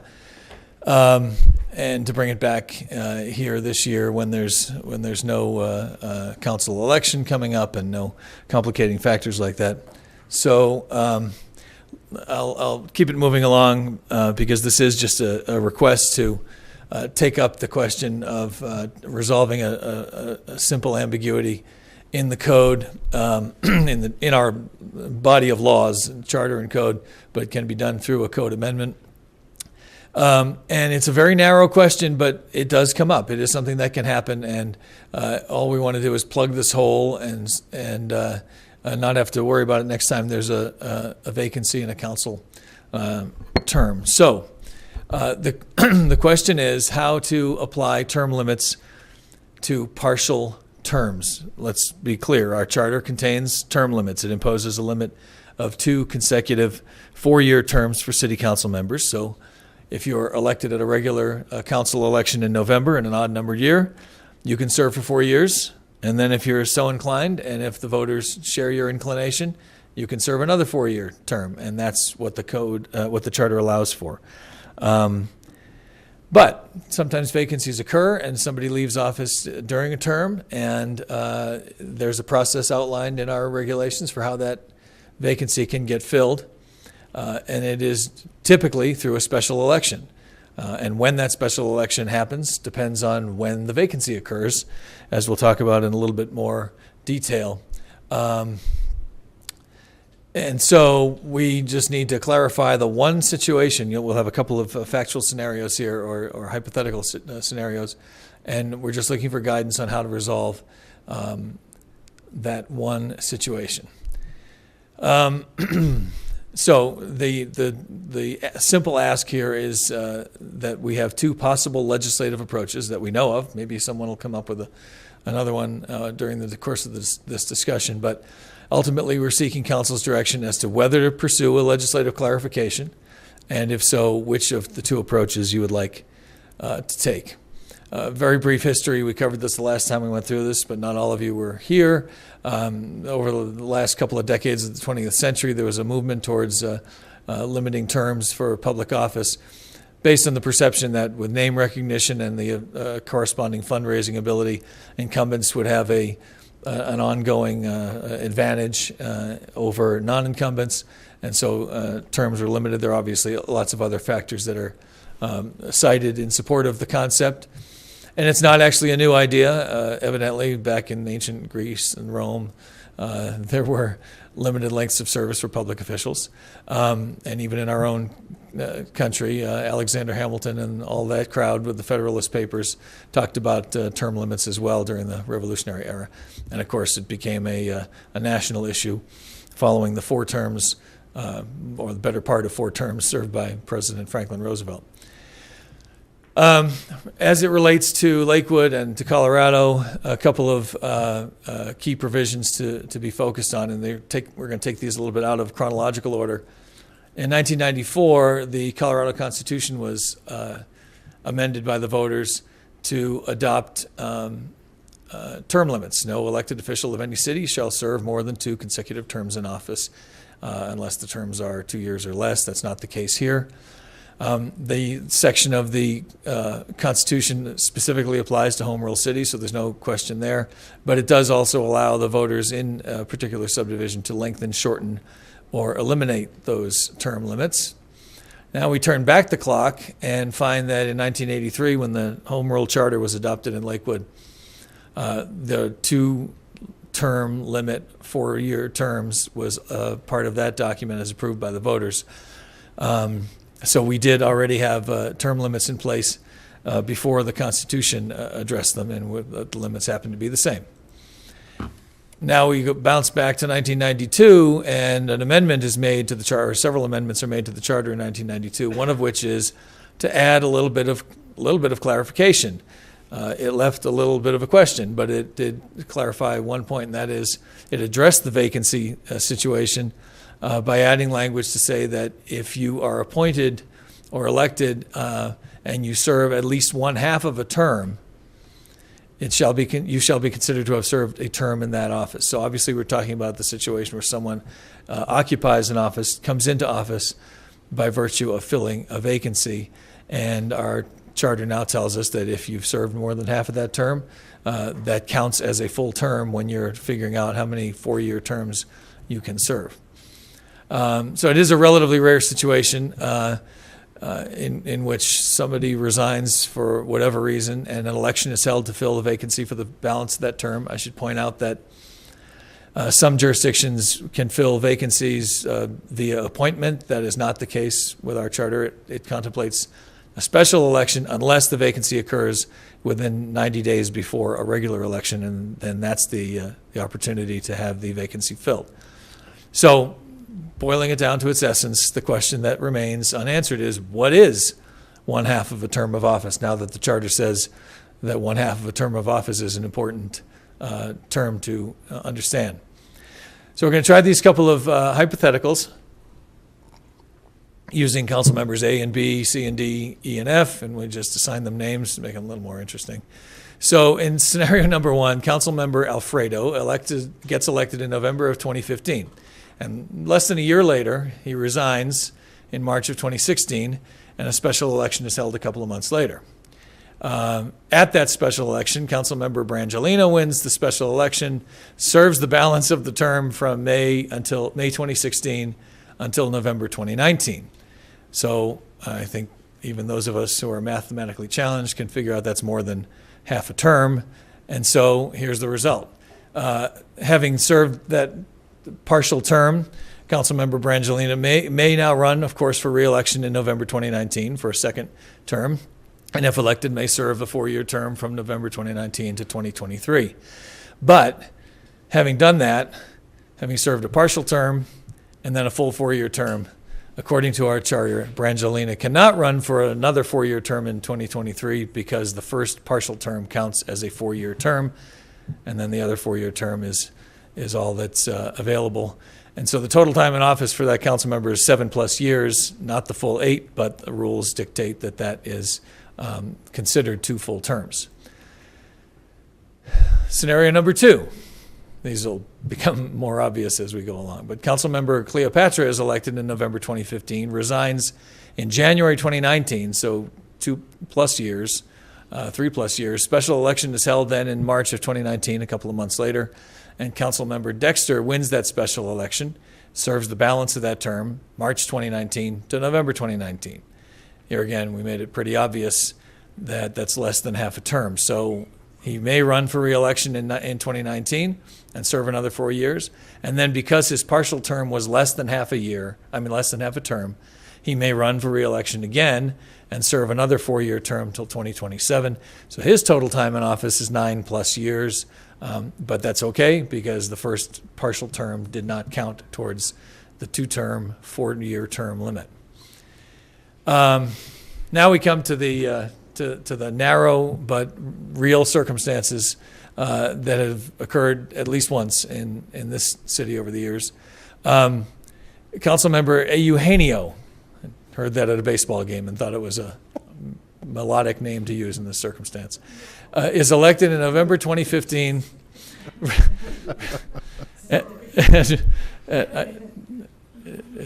It's torn from the actual headlines, and resigns effective September 2017. That's within 90 days of the regular election in November 2017, which means our charter says the vacancy is to be filled at the regular municipal election rather than a special election, providing we have time the lead time to get that ballot together and all of that goes with it. So the election is held in November 2017, and Councilmember Francine is elected to fill the vacancy for the balance of that term until November 2019. She may run for re-election in 2019, and if elected, may serve another 4-year term from 2019 in November to November 2023. The crux of this whole exercise is to look at what happens with Councilmember Francine when that next term is up. So she has served from November 2017, the regular municipal election, till November 2019, the end of that term, and then ran and served for a full 4-year term. Can she run again in 2023 for another 4-year term? That's the question that is not specifically addressed by the language of our charter. It is not addressed by the state constitution or state statute. And the decisions, the case law that's out there is very sparse. And there are a couple of formal opinions from state officials that happen to conflict. So we are left with only partial guidance. This just illustrates what we were talking about. Does that first partial term from November 2017 to November 2019 count as at least half of a term so as to be a term under our charter? So let's look at what I just said. There are no answers in the Constitution or state statute. The Constitution addresses term limits but not partial terms. There's language in our charter that tells us when a term begins, which is at the first meeting after the regular election, but it doesn't help us in defining what a partial term is. And there is an answer presented by the little bit of case law that's out there, but it's not binding, and there are some issues that we want to discuss about that. Talked about that. The conflicting opinions are from the Secretary of State and the Attorney General, from people who occupied those offices in years past, not the current occupants. And it concerns two state senators, both of whom had served partial terms and then full terms, and asked for opinions on whether they could serve another term. And as you have already been reminded, we got two different opinions. The Secretary of State said, well, all you can do is count the days that the person served of that partial term and figure out, is it more than half of the 4-year term or isn't it? And if it's less than half of a 4-year term, by counting the days, you can run for one more because it's a partial term. The Attorney General, for his part, measured from the beginning to the end of the legislative sessions, rejected the idea of the day counting because it was a little unpredictable and kind of arbitrary as to when you get sworn in or when your term ends. And so the Attorney General's opinion was exactly the opposite of the Secretary of State's. These go back a number of years. And it resulted in this decision from Denver District Court, which again is not binding, but is all we have right now in the way of jurisprudence. And it was clear that the court's task was to, it wasn't directly an appeal of the Secretary of State or Attorney General's opinions, but it was to resolve that language as used in Article 5, Section 3 of the Constitution. I told you the Constitution doesn't address the issue. It doesn't address it for city officials. It has the same language we have in our charter about at least 1/2 a term of office when it comes to state officials. And in that case, Judge Lemon in Denver District Court said that the phrase at least 1/2 of a term of office is clear and unambiguous and must be given its plain meaning, one of the statutory interpretation rules that we rely upon. And Judge Lemon chose to measure half a term by counting the days in a 4-year term, cutting it in half, and comparing the results with the number of days from the time the senator was sworn into that office. Does that end the debate? Well, if it did, we would not be here. And I probably shouldn't have reminded you of that. Here's why the case is not binding, just in case it's not clear. First of all, it's a decision from a district court judge, and unless appealed, a decision from a district court judge is not binding on anybody except the parties to that decision. There was no appeal in the case, so there's no binding appellate decision. It's from Denver, not from Jefferson County. That's another reason it wouldn't have any binding effect. It interprets the provision of the state law regarding state officials, state legislators, not local municipal officials. And it's the task before the court was not to draw a line, but to decide where the proponents had placed the line, and that was instrumental in the decision in the case. So must the city follow that decision? No, we must not. Can we? Yes, we can. That is one of the two options available. Are there reasons why we would not? Well, there are reasons why we're having this conversation. And it has to do with the ambiguity that we've identified. Language is considered ambiguous if it's susceptible to more than one interpretation. The judge, as we said in the Denver District Court case, found it was unambiguous, the phrase at least 1/2 a term of office. The Attorney General, for his part, had issued a formal opinion that one half of a term can be interpreted more than one way, that you could do it with or without counting the days. And that's how he reached his decision. So the judge relied on what we call the mathematical use of half, one of two equal parts that we all learned in school. But when the Attorney General came to that question, he said there's really multiple ways we use the word half. How old is your daughter? She's 7.5. Well, that doesn't mean that it's exactly half a year on that day. It means she's about half a year beyond her 7th birthday. We use the example here of a football game. The time on the clock is the same in the first half and the second half of the football game, but chances are almost certain that one half will take longer to play than the other half. So these are sort of everyday anecdotal uses of the term, but that's what it comes down to, is that a half can be a precise measurement or it can be an approximation depending on how it's used. The judge in the Denver case did acknowledge that two similarly situated elected officials could be subject to different rules, and that you could have one serving 6+ and one serving 9+ years based on the luck of the draw, the day that your term began and the day that your successor was sworn in, which is dependent on the vagaries of the calendar, including leap year. We talk about statutory interpretation. One of those rules that you've heard us cite before is that you give words their ordinary meaning unless to do so leads to an absurd result. The judge said that was not an absurd result in this case. So to take the first of the two measuring techniques, the day counting, what are the pros of it? Well, there is that mathematical exactitude. It can be, if you do the math right, you'll get the same number every time. It's the most precise use of the word half, and it's consistent with some other applications in state law where the word is used.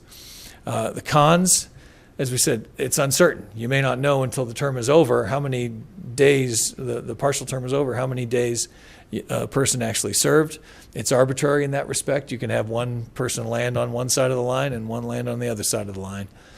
It could be subject to manipulation. A particularly notorious Colorado resident, transplant from California, changed the date of the swearing in for his appointment to state office with the idea that it would perhaps somehow change the math at the other end. And arguably, with the day counting method, it's inconsistent with the purpose of term limits. Term limits are designed to limit service, and by counting days, you can end up with someone serving more than the anticipated length of term. So in our charter, to recap, at least one half of a term is used to identify what constitutes a full term, but one half is not defined. Under the case involving state officials and the opinions, we reached opposite conclusions, and the only case law is adopted the day counting method, but is not binding on here all of us here in Lakewood. So day counting is an imperfect solution. The purpose of this session is to let you know that that's one of two options. The alternative method, which is also imperfect, is arguably based on the language in the charter. And just to be clear, regardless of which method you prefer, we propose a legislative approach with some simple language changes to adopt one interpretation or the other so that we know what to do the next time it happens. So we would ask you to authorize a legislative approach, direct staff to prepare an ordinance clarifying the ambiguity in one way or the other, give guidance as you see fit on which method you think we should use, and then we'll have an opportunity through the ordinance process for a full discussion, public hearing, and clarification of that current ambiguity. And that is that. I'm happy to take your questions. Great. All right. Thank you. So let's start with questions, and just we'll go with one or two from each council member. Councilor Abel.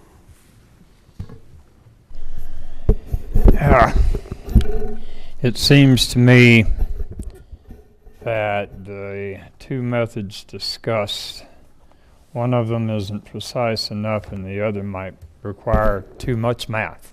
Way of looking at it, yeah. Would it be possible to have a third alternative? Of course. There are 52 weeks in a year. In a 2-year half term, there would be 104 weeks. would it be possible to say that anyone who serves all or part of 104 weeks has served half a term?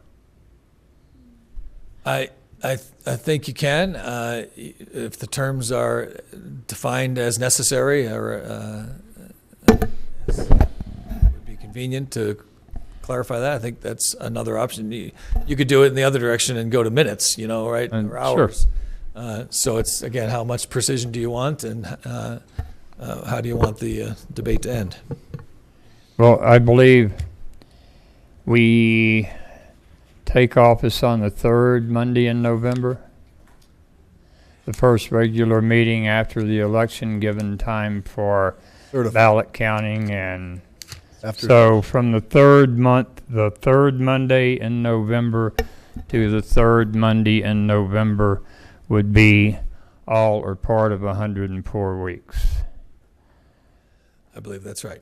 So I think that might be better than trying to just count days, or just it'd certainly make the math easier to take. And would it be possible, Ms. Millard, to, whenever we determine whether it is a full half term or not quite a full half term, to, on the registration form for our candidates, include clear language that in this situation you are eligible for a second full 4-year term or not eligible for a second 4-year term, so that when the candidate files that paper, he or she says, I accept these conditions. I think that is possible. I'm thinking about it as we stand here, and the one aspect of uncertainty I think that it doesn't account for, or maybe arbitrariness, is if, well, let's go to the charter. You asked about when terms begin. According to the charter, the terms of office for the mayor and each member of the council shall commence at the first regular meeting following the regular municipal election. We have traditionally canceled that first meeting because we're not ready to take office. The results have not been certified. So it is the fourth week. Fourth. I think. But the second scheduled regular meeting of of November, knowing that the first scheduled regular meeting gets canceled. So if there were something at the far end, so you take office on the beginning of that 104-week period that you're talking about, if something were to happen, say that was going to come up a little bit shy of 104, and then there's a delay in the confirmation, the beginning of the term at the far end, for some circumstances that are beyond our control or that you can't foresee. Now you get a different outcome based on the arbitrariness of the calendar or the bad luck of something being rescheduled. Whereas with the years method, you just say, were you elected at the midterm of the 4-year term? Yes, that counts as at least half a term. That's the only distinction I can see. So how do you determine the midpoint of a 4-year term without counting weeks, months, days? I think what we had contemplated was, you have a rule that says if you are elected to fill a vacancy at a special election before the midterm, because remember, there are only 3 options. You can have a special election before, a special election after, or the regular municipal election. So if you're elected at a special election before the midterm election, that's more than half a term. If you're elected to at a special election after the midterm, that's less than half a term. And if you're elected at the municipal election in November, that counts as at least half a term or not. But the logical thing would be for it to be considered at least half a term. So it falls roughly in the middle. Under that, midterm would be approximately 2 years down the road. It would be the football example or the little girl example. Right. Half a year is half. Yeah, no matter how many actual minutes have ticked off, just the minutes on the stadium clock. Right, because as we said the last time we talked about this, you're elected for 4-year terms, not 1,460-day terms. And so there's some logic in saying we're going to measure by years, even if it's approximate. I think any of the 3 methods would be acceptable, But I would like to see something on the ballot or the campaign registration forms that nail you down. I think that's a very good idea. Thank you. And so historically in the past, so just let me get your clarification. You're saying when you actually sign the affidavit to be a candidate, or when the voters are voting? Because the voters vote, it is listed, right? Filling an unexpired term. But you're saying the candidate signs an affidavit. Candidate signs an affidavit that accepts the condition. Okay. So Whether you get to serve 10 years or 6, you accept. I love the one where if it's elected before the midterms, it's one way, elect after, it's clear, and the one in the middle, that's half to me. I mean, that's so I know this one can go around a lot, but that one just seems like if it's at the midterm, that's the mid. That's the football one, and we don't need to, because the day counting and all that, I think just for me gets into where, then what are you talking about? But that's kind of where I come down. I think that's a good way to handle it. Ms. Gutwein? I agree, and I think I really love Councilor Abel's idea of having that laid out and in writing ahead of time so that people can understand it. And with my understanding of all these methods, it seems like the only one that we can really know for sure ahead of time is if we do the midterm election method or the year method, because that way, if no matter what happens, we can give people that knowledge ahead of time that you have that additional term. So. Right, depending on when the final term ends, there might be a few days here or there, but it's predictable. It's known. It's predictable. Thank you. So yeah, I like that. Ms. Vincent? Yeah, and I'd like to see us move ahead with that. And I know that my constituents had some input into this situation last time, and they were very supportive of not counting days, but a month is a month. I mean, they seem to figure that that's something that everybody could understand and work with, and they appreciated that method. Ms. Johnson? Thank you, Mayor. Well, we do need to address this, and I'm grateful that we are. I think I'm probably the only person since we've been a city that this has happened to. Is that right? As far as we know, yeah. Yeah. That's the only example. Okay. Well, as you can imagine, I have a very strong opinion about this, Tim. And now is the appropriate time to look at this when no one here will have a potential conflict. Now we can deliberate the differences because no one is at stake, which is why it shouldn't have happened a year and a half ago. This should never happen to anyone else again, what I was drugged through a year and a half ago. It cost me personally $10,000 to hire an attorney to prove that I could legally be on the ballot. What happened was egregious and unconscionable, because it was based basically on a political agenda to keep me off the ballot. And when there was actually court precedent, it was decided by the Denver District Court. We can argue all we want that it wasn't in Jefferson County, but there was court precedent, and my attorney pointed that out in 2005 in relation to Senator Joan Fitzgerald. This had been sent to you in September, and actually Dave Wickman pointed out much earlier than that. It took us 5 to 8 months to figure out what we were going to do with this. Personally, you can go to year counting, you can go to day counting. And when in doubt, a half is a half. For me, I think you should be counting the days. Our charter reflects the Colorado Constitution, and we tried to change that presumptive rule. There was an attempt to terminate me retroactively.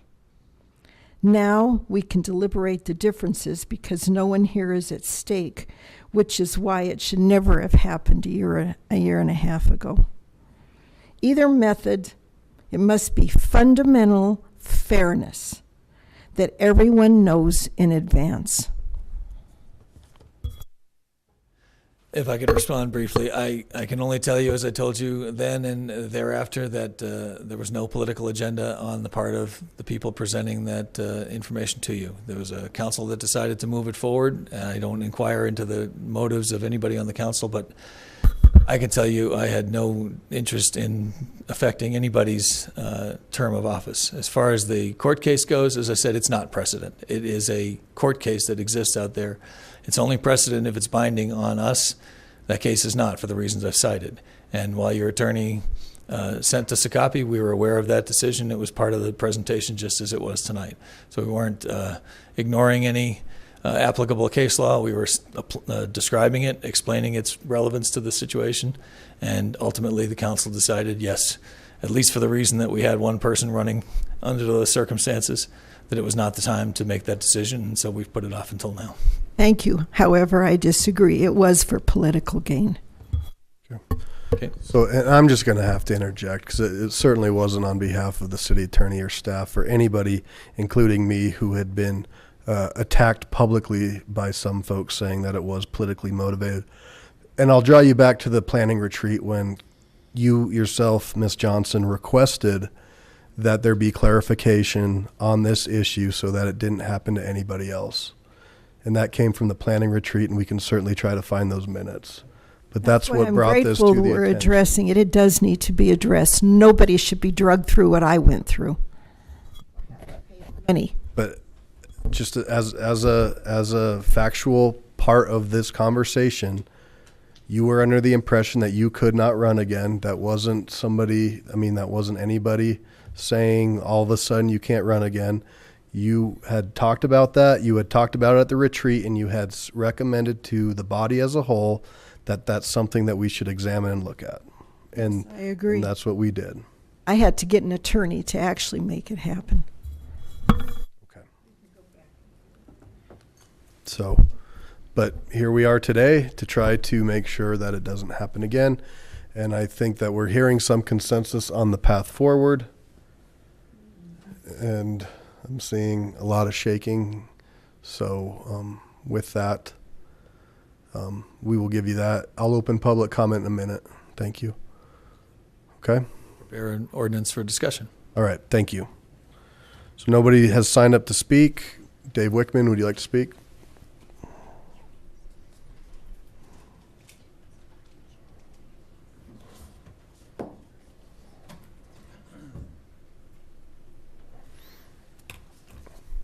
Good evening, everyone. Dave Wickman from Ward 4. I, of course, was involved in this issue a year ago. And, of course, I appreciate the nuances and the details and stuff like that. But the one thing I haven't heard tonight, which we didn't get into last time, and the reason I really wanted to see this push forward was there's a bigger question about, instead of counting how many angels are on the head of a pin, what's in the best interest of the citizens? That's my driving factor here. And I think are threefold.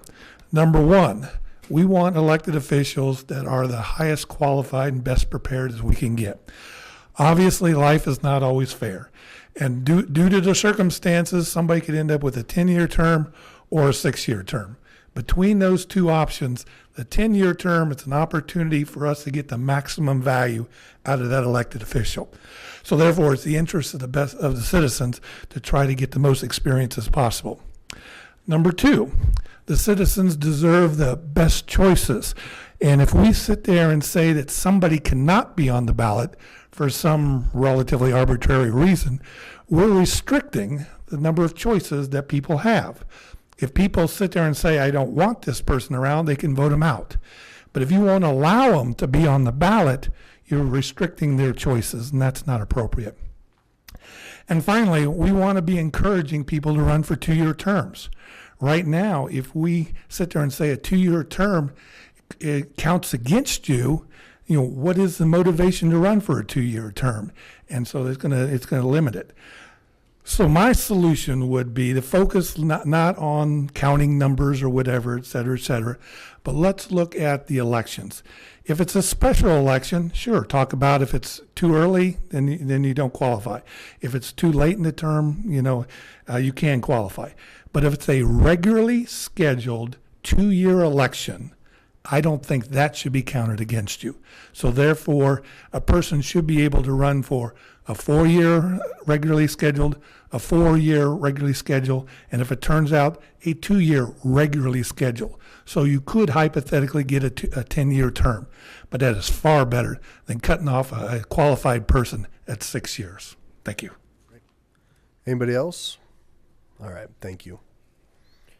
Okay, so let's roll into reports. I'm going to start the reports tonight, and I'm going to do a quick update. Then I'm going to ask Ms. Johnson, as chair of the legislative committee, to talk about an idea pertaining to what I think could be a packed ballot this November.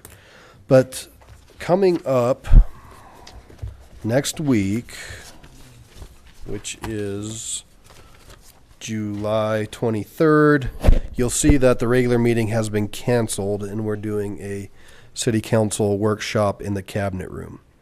And this came from a lot of council input with the city manager on addressing multiple things related to the management of the city, as well as processes amongst council, just, kind of the day-to-day operations.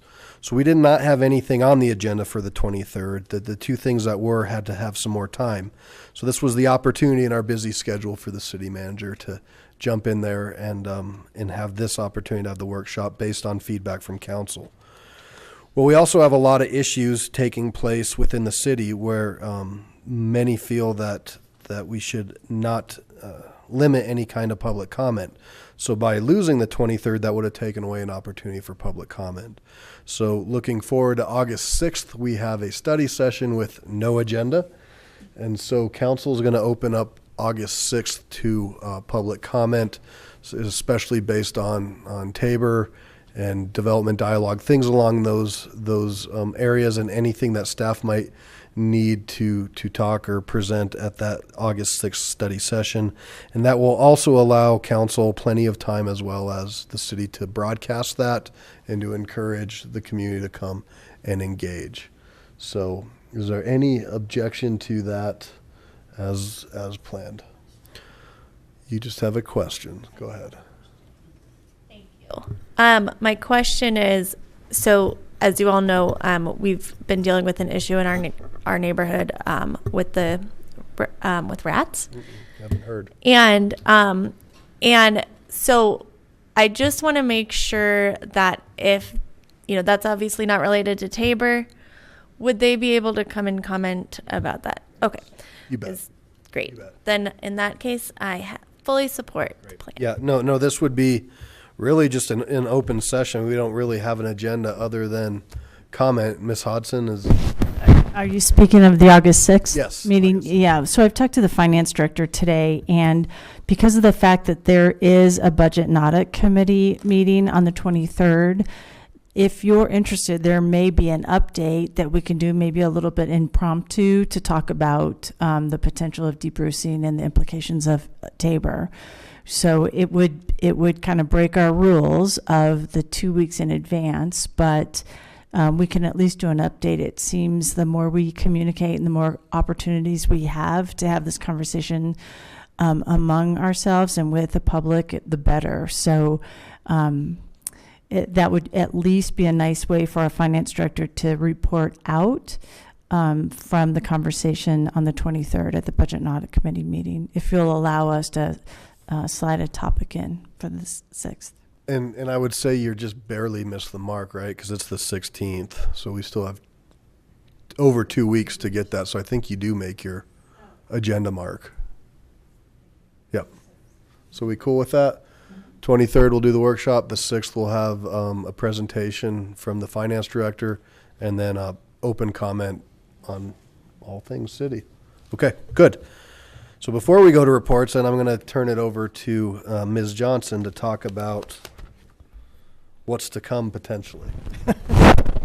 Thank you, Mayor. The mayor and I have both been made aware of a potential ballot initiative, and I believe there's two of them, and they're X and Y. That tells you how full our ballot's potentially going to be. It deals with redistricting, but this is a statewide type of an issue. To be honest with you, currently the way that redistricting is done, it's very egregious, and it's a brutal game. It's a zero-sum game. I'm going to win and you're going to lose. And there have been good people that for 2 years have been looking at changing the way that we're actually doing our redistricting, which, as you all know, is done every 10 years after the census. Basically what they're looking at, it'll create more competition or more competitive districts, if you will, rather than having so many of them that are slam dunk. That's a good thing. And it's going to attempt to take the political gamesmanship out of the process. And I can tell you, I've experienced that personally. When I was down at the State House, it is a mess, and it really does need to be addressed. This is long overdue. The mayor and I have had conversation about this. There are going to be a number of initiatives on the ballot, and we as a body are going to be asked to weigh in on these and to give consensus that we either support or don't support. The mayor's come up with a brilliant idea. He's going to be working with the League of Women Voters, and at some point after the ballot is actually set, have the League of Women Voters come and be on our Channel 8, deal with the different initiatives, and give pros and cons for each one with no bias, if you will. By the way, the people that are working on this, it is a nonpartisan group. There are Republicans that are working on it, and I believe Democrats as well. So it'll give you an opportunity to hear the different initiatives, and if you would individually like to endorse them, I encourage you to do that. I am a little uncomfortable, to be honest with you, that we as a body get involved in some of these state initiatives. We're a large city, and we need to be careful where we put our weight. And so with that, I think that explains it. No, well said. And by the way, Y and Z did pass the legislature 100-0, so that tells you it is a bipartisan effort. And I can't take credit. Ms. Hodson actually was the one who came up with the idea for Ballot Palooza, but that would be it. Once they certify the ballot, New word. Once they certify the ballot, then we could then reach out to the League of Women Voters and have them utilize our facilities to bring in whoever wants to. Then we could share that with the community. And if that's okay with council, then that'd be the best way. So is that cool, Ms. Hodson? Okay, thank you. Thank you, Ms. Johnson, for that as well. Very well said. So quick reports. Thank you to the folks in Ward 4 for having me out Saturday. It was a fantastic meeting. And Census 2020, I know it's a little bit early, but you're going to hear some of this controversy, and it has to do with the citizenship question. And you know, these are big issues that inherently we don't deal with on the local level. But I would encourage this body to weigh in, because that is an important issue, and counting people is important to the city of Lakewood. And so engage in that, talk to your federal elected officials as to what that might mean to you. And I encourage the community to weigh in as well. There's some folks who feel that that type of question people won't answer that, and therefore won't participate in the census. And I think regardless of where you are on that, those folks are in our community, and there's resources involved in that, and we should make sure we get as much of an accurate count as possible. So I will leave you that. You're going to start to hear more. National League of Cities is engaged. The mayors, the groups, everybody's kind of involved on that level. So those are my two announcements. I'll go to Mr. Roybal. Thank you, Mayor. Just wanted to reiterate real quick. Councilor Beta and myself, we're going to be having a community picnic at Addenbrook Park starting at noon on Saturday. So please come and join us. Thank you. What's for lunch? Hamburgers and hot dogs and some nice brisket. There we go. You know, with a little bit of barbecue sauce. Perfect. We'll have some waiting for you. Perfect. Ms. Franks. Well, I just think this bears repeating, so I want to make sure folks know, because I know folks have gotten into the cadence of the first and the third or study sessions and the second and the fourth Mondays. So just to reiterate that the next meeting, July 23rd, has now been converted into a workshop, and that's a different format. It's certainly still open to the public, but it will not be in the chambers, so that is a workshop format to go over a lot of internal stuff. But again, if you would like to come, it is a public meeting. July 30th is an off meeting. That's a week where the 5th Monday of the month, so there won't be a meeting, and that's why we've converted that August 6th meeting into the format. It would normally be a study session, but that's when you can come, and now we know that Mr. Dorr will kind of bring information about the whole Tabor and municipal funding, but that's your first opportunity to come and speak on the topic, and then the very next week you'd have another opportunity as well, as that'd be a normal meeting. But because we'll be trying to, as a council, decide if we're going to put something on the ballot, and then if we do, what that is important discussion. So I want to encourage folks and wanted to make sure I'll publicize the schedule. I know the city will as well, and make it very clear, but I just don't want people to get confused and think that we didn't factor in that we really want your input, and we've made special arrangements to make that happen. Well, so can I just follow up? Ms. Hodson, can we actually add something to that effect on the website too, and especially on the Lakewood Together / Yes, Okay. because this is unusual, we'll do everything we can to draw attention to it and to invite people to attend. Thank you. Just want to invite everybody to our picnic. Y'all come now. Ms. Vincent. Yes, the Ward 2 counselors are going to have an additional meeting because we've had some requests for Saturdays instead of just Wednesday morning. And it'll be at 1560 Teller in the 40 West Arts Building. At 8:30, we'll have a general overview of Ward 2 things, and then after that, we'll have a special presentation on Tabor. You guys don't like to sleep in, do you? No, we don't. Ms. Johnson. No report. Ms. Gutwein. Yes, I do have a report. Just wanted to talk about the meeting that we had right before this meeting briefly.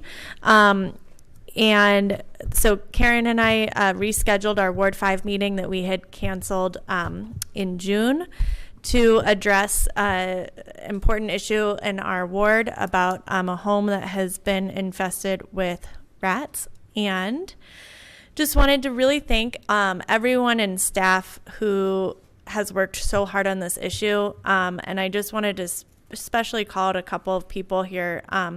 Chief McCaskey, of course, and Kathy, thank you for helping us arrange this. And and also to all of you who have listened to me and talked to me pretty much every day for the last couple of weeks.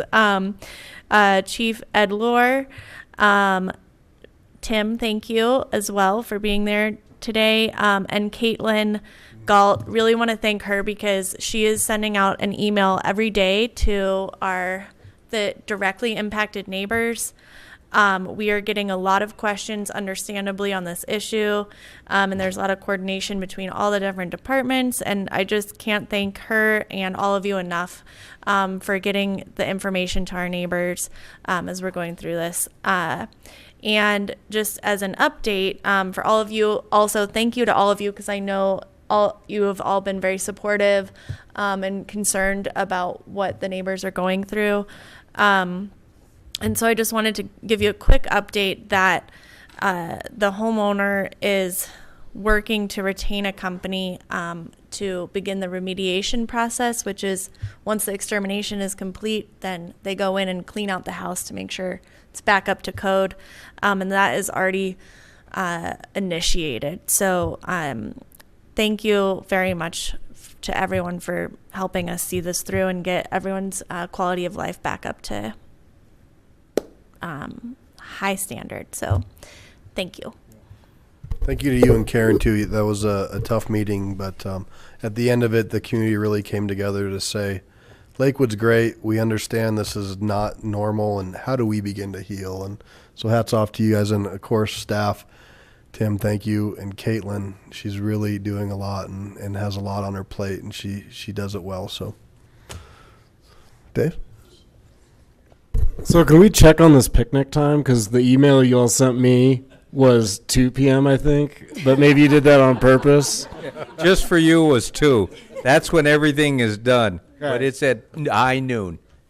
Okay. Let me give you the Development Dialogue Committee update that I promised. So July 24th, next week, from 6 to 8 upstairs in the big room, because as I mentioned earlier, we had an incredible turnout from the community, and I expect that to only increase. Our action items for the next meeting are going to be looking at requiring whether we should require 2 or more mixed uses in certain parts of the city, certain zones. Then we'll look at what we were calling problem parcels, where we're kind of looking ahead and seeing what we can do on certain parcels that maybe some folks have identified. And then third, looking at neighborhood plans historically, and that's why I'm glad we have folks like Henry Hollander, Planning Commission, who's been around a long time, who has some of that historical knowledge. And thank you to him and to Travis, who didn't want to stick around for term limits, so that's cool. But Travis and his staff that came out, and again, all of the other staff that has put in effort, it's always very appreciated. And again, that's 6 to 8, July 24th. Thank you.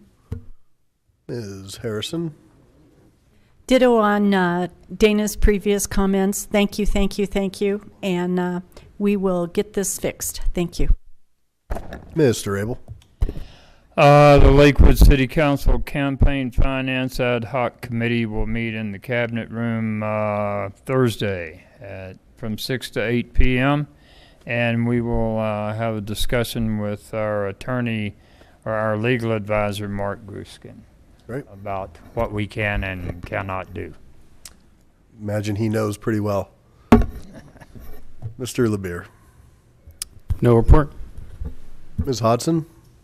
Yes, 2 things very quickly. First of all, a little more information on the Big Boom Bash. Did you know there were 8,500 attendees, and we had over 100 staff and volunteers? We're conducting a survey online, and we've already received over 300 responses, which is really good. 8,500 people attended. Yep, and it was by all accounts, it was a great success. And thank you for the comments that I received from the council members. And the other thing is the short-term rental talking points went to all of you, and there's a survey online. So if you're interested in giving us your feedback on short-term rentals, please look that up at liquid.org. And that's it. Thank you. May I follow up on something there, Mayor? I understand that our police calls for service illegal or personal fireworks in violation of our code over the 3 days, July 3rd, 4th, and 5th, amounted to fewer than 300. Which is unusual. More than 1,000 the year before on July 4th alone. So thank you. Nice work. To our community. Mr. Cox. Michelle, anything? All right. Well, with that, thank you to our police agent keeping us safe tonight, hanging out. We are done at 9:45. Woohoo!